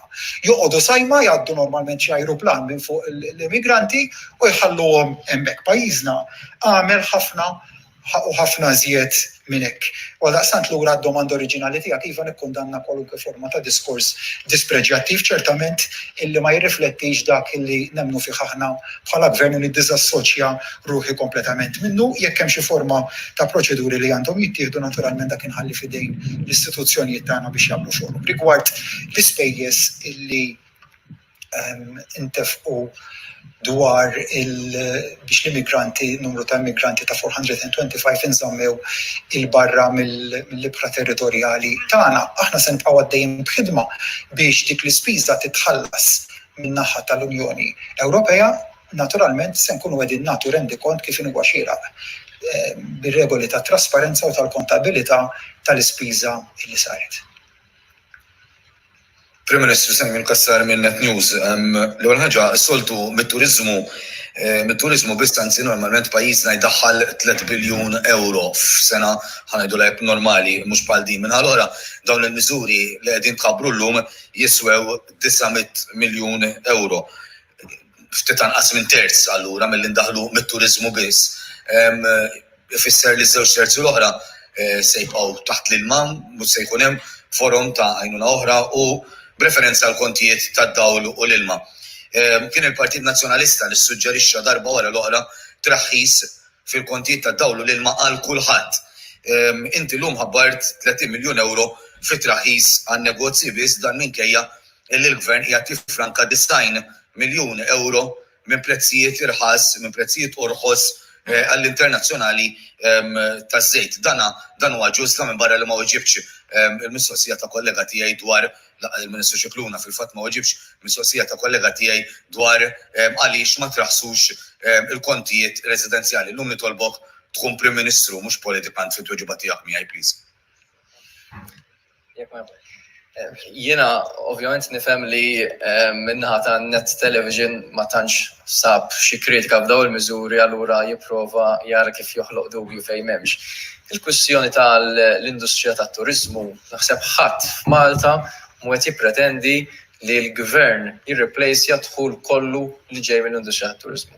Madankollu il-Gvern diġà refa' piż qawwi ħafna fejn tidħol il-kost tal-impjegati. Fil-fatt anke aħna bħalissa bħalma taf għandna kif ħabbarna l-wage supplement ħajibqa' għaddej sal-aħħar ta' Settembru b'mod fl-intjir tiegħu għall-industrija tat-turiżmu. Qegħdin inti semmejt il-kwistjoni ta' 3 biljuni, inti qed tieħodha kwistjoni ta' sena sħiħa. Ġifieri aħna diġà issa bdejna biex nerġgħu nqajmu kif spjega il-Prim Ministru ferm tajjeb sabiex jibda jerġa' jkollna turiżmu fis-sajf ġewwa pajjiżna u eventwalment ikompli fix-xhur ta' wara. Ma jfissirx li bil-fors ħanilħu 3 miljun turist, però għalhekk għandna inċentivi oħra wkoll biex parti minn dak it-telf ikun jista' jiġi replaced fejn dak li ngħidulu domestiku intern.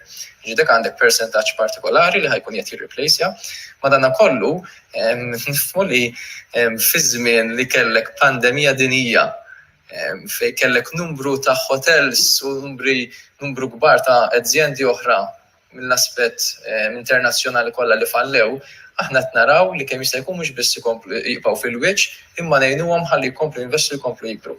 U anke mal-MHRA sa ftit qabel il-konferenza meta konna nispjegaw dan il-budget urew l-entużjażmu tagħhom bisħieħ għal pakkett li ħabbarna huma entużjasti ħafna sabiex naraw li nkomplu niġbdu lejn pajjiżna.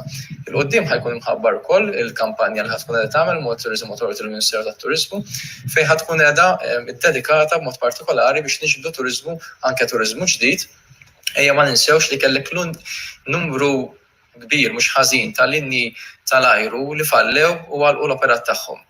Hemmhekk qegħdin naraw ukoll opportunità li aħna nidħlu f'dawk is-swieq sabiex naraw li anke peress li Malta hija ittagjata bħala pajjiż safe u pajjiż sabiħ nippromovu l-pajjiżna u niġbru turiżmu ġdid ukoll lejn pajjiżna. Id-domanda l-oħra skont nsejx kienet.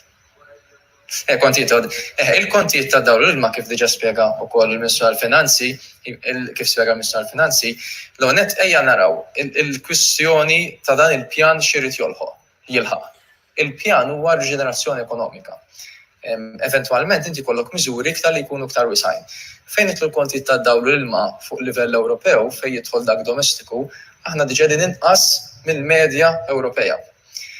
Fejn jidħol l-aspett mbagħad kummerċjali, Hemmhekk rajna li rridu ngħinu iktar biex innaqsu l-piżijiet. U allura issa ħassejna il-bżonn ta' bħalissa huwa li ngħinu n-negozju innaqsulu l-piż tiegħu.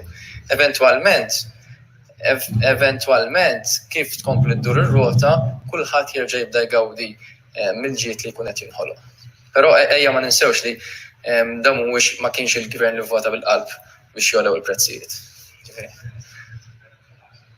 Kif wasalt għalija 6 miljun? Spjegħanna x'kull darba tagħmlu dan l-istatement bħala wieħed kategoriku. Spjegħanna kif wasalt għalija nkunu nistgħu weġbuk ukoll. Infakkar biss però jiena Prim Ministru ma politiku wkoll fl-istess ħin. Il-Partit Nazzjonalista ried fil-waqt li mhux inkarigat mill-finanzi tal-pajjiż u imnalla mhux inkarigat il-Partit Nazzjonalista mill-finanzi tal-pajjiż għaliex jekk wieħed iħares lejn x'għamel il-Partit Nazzjonalista fil-finanzi tiegħu stess imnalla f'dan il-mument mhux inkarigat mit-tmexxija tal-pajjiż. Nagħti eżempju żgħir, għalilna biex nagħtu 50 euro voucher, aħna tajna 100 lil kull persuna li għandha aktar minn 16-il sena f'dan il-pajjiż biex ikunu jistgħu jintefqu fin-negozji Maltin u Ewċin. Nirringrazzjak. Għal-son one use il-kunċett ta' għada aħjar, kemm temnu li ġara darba tingħata din l-għajnuna finanzjarja, in-negozju, ristoranti, eċetera, ħajkunu jifilħu jqumu fuq saqajhom forsi anke tidħol il-kwistjoni ta' shoulder months imbagħad wara s-sajf. U mistoqsija oħra, issa li tħabbru l-miżuri, forsi anke miżuri speċifiċi bħal lotja tal-koppji li tposponew it-tieġ, eċetera, hemm xi helpline, xi numru jew forsi xi post fejn qed jista' jċempel biex jaċċerta ruħu jekk jibbenefikax minn dawn il-miżuri.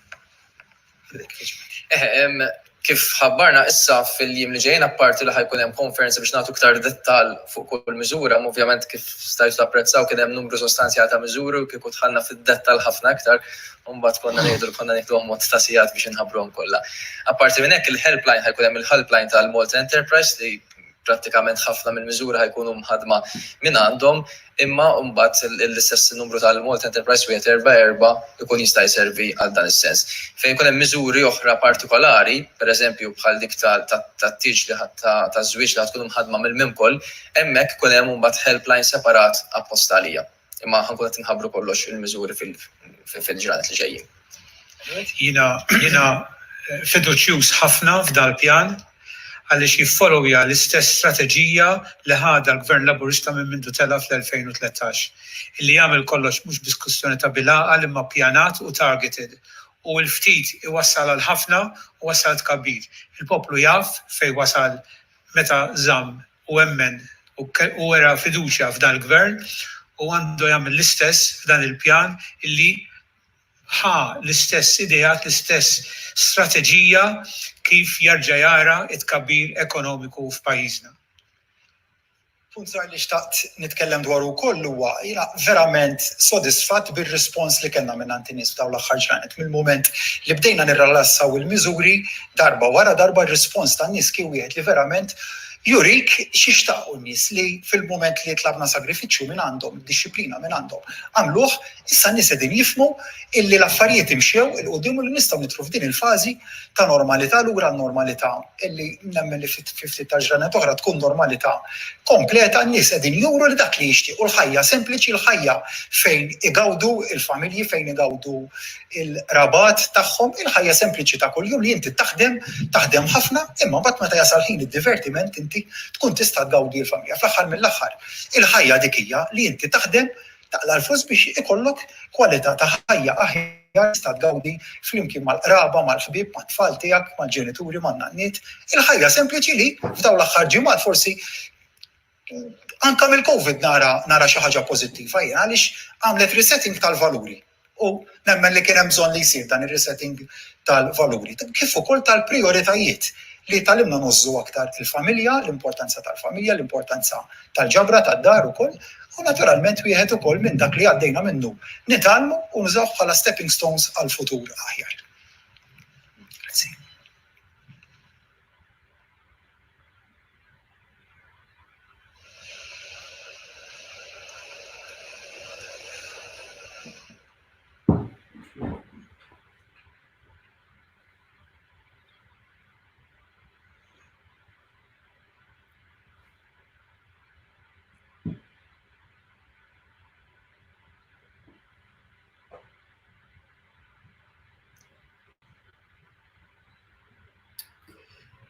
Mela, aħna għadna hawnhekk magħkom kif qegħdin taraw issa dalam.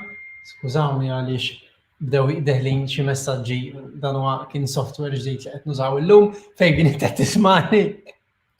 Iva Mark, le bażikament segwejna issa minn mis-seba' prattikament dak kollu li tħabbar illum. Kien hemm numru forsi għal dawk in-nies li naqdu magħna issa, ħanati titwila malajr li numru uħud mill-miżuri li tħabbru. Naħseb l-iktar li qed ikun hemm diskussjoni fuq il-medja soċjali hija il-miżura tal-€100 voucher. Naħseb li anka fuq il-medja soċjali b'mod partikolari fuq Facebook kien hemm l-aktar kummenti għal €100 voucher għal kull persuna li għandha aktar minn 16 il-sena biex tkun tista' tonfoqhom fil-bars, ristoranti, hotels u numru ta' stabilimenti oħrajn. Ġifieri anke forsi ħadd noti servizzi ta' akkomodazzjoni, ħwienet tax-xorb jew restaurants u anke u mbagħad hemm numru wkoll għal dawk li ingħalqu fil-pandemija, ġifieri anke ħwienet tal-ħwejjeġ. Issa ovvjament kien hemm anke numru ta' mistoqsijiet dwar jekk hux se jkunu vouchers differenti, aktar dettalji dwar dawn jitħabbru aktar quddiem.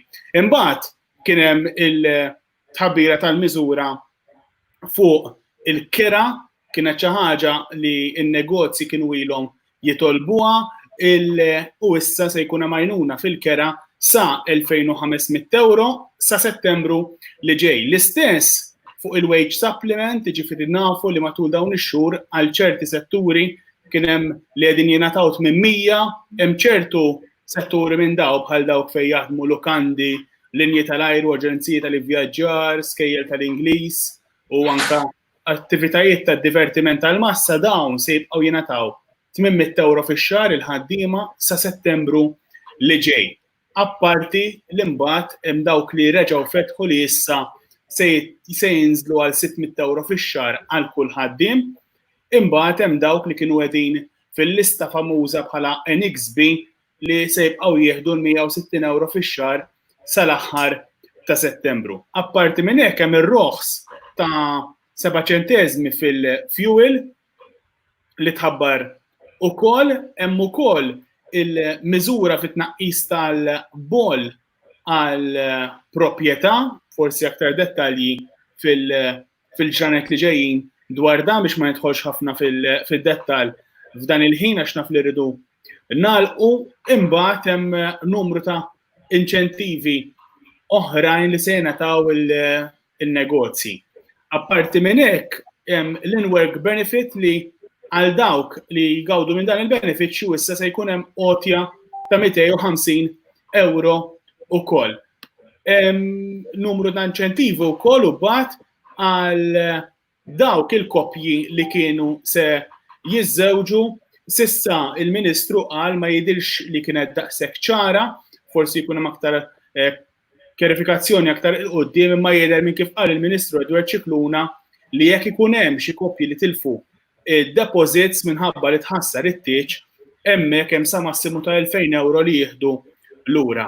Apparti minn hekk mbagħad hemm għajnuna oħra li maħsuba djar ta' anzjani li fix-xhur li għaddew għamlu tip ta' arranġamenti minħabba l-lockdown u allura offrew akkomodazzjoni lill-istaff u bekk se jkun hemm issa għajnuna anke fuq dan il-livell.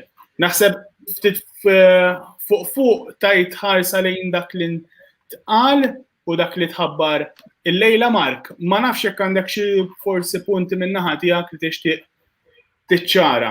Ovvjament kien hemm iktar punti m'għandniex ħin bħalissa nidħlu fid-dettalji tagħhom hemm anke li modernizzar fil-kostruzzjoni. Naħseb li lan kien biex anke kif qal il-Prim Ministru lan kien li issa terġa' tirpilja ftit l-ekonomija minħabba anke d-daqqa li kien hemm minħabba l-COVID. Naturalment se jkun hemm enfasi anke biex kemm jista' jkun il-Maltin minħabba li ma jistgħux jew forsi s-safar huwa limitat kemm jista' jkun il-kummerċ ikun f'negozji Maltin u anke jieħdu l-vakanzi tagħhom f'akkomodazzjoni lokali. Naħseb punt ukoll interessanti mill-mistoqsijiet tal-ġurnalisti kien hemm għal-mistoqsija li saret m'għandux jaqsam mas-suġġett fuq il-deputat mexxej Chris Cardona fejn hemmhekk ir-risposta tal-Prim Ministru kienet li Chris Cardona għandu għal-qalbu interessi tal-partit u jemmel li hemmhekk se jieħu deċiżjoni għal dan il-għan. Dik kien punt ieħor li m'għandux jaqsam ma' dawn il-miżuri. Fejbin, jena nringrazzjak, nawguralek l-lejla tajba, grazzi tal-li bqajt magħna dal-ħin kollu. Nringrazzja l-Michela Tufinio u Deborah Francalanza mit-tim ta' Xarabank li kienu qegħdin hemmhekk fid-dimostrazzjonijiet aktar kmin illum fil-Belt. Nringrazzja l-Jeremy Camilleri u l-Malcolm Sejkel, żewġ opinjonisti li ċempilnilhom malajr u daħlu malajr biex jagħtu l-opinjoni tagħhom fuq dak li qed jiġri. Nirringrazzja lilkom li kontu qed tarawna tal-ħin kollu. Grazzi ħafna, il-lejla tajjeb magħkom. Xarabank jilqakom għall-ewwel darba. Tuni bissiqu bil-port. U dejjem feħrabtilhom. Li mumtaz, without any reason. Dak li kienu Twin Towers. Ma ħallux tiġi gwerra fuqna. Kien xreġta? U jisparaw. Ħadd ma jista' jemmen li dan il-Papa. Il-Ġermanja waqt il-World Cup. Nsemmilkom il-Pjazza tal-Vatikan. Huwa l-bidu ta' staġun politiku ġdid. Is-sitt eżorċisti.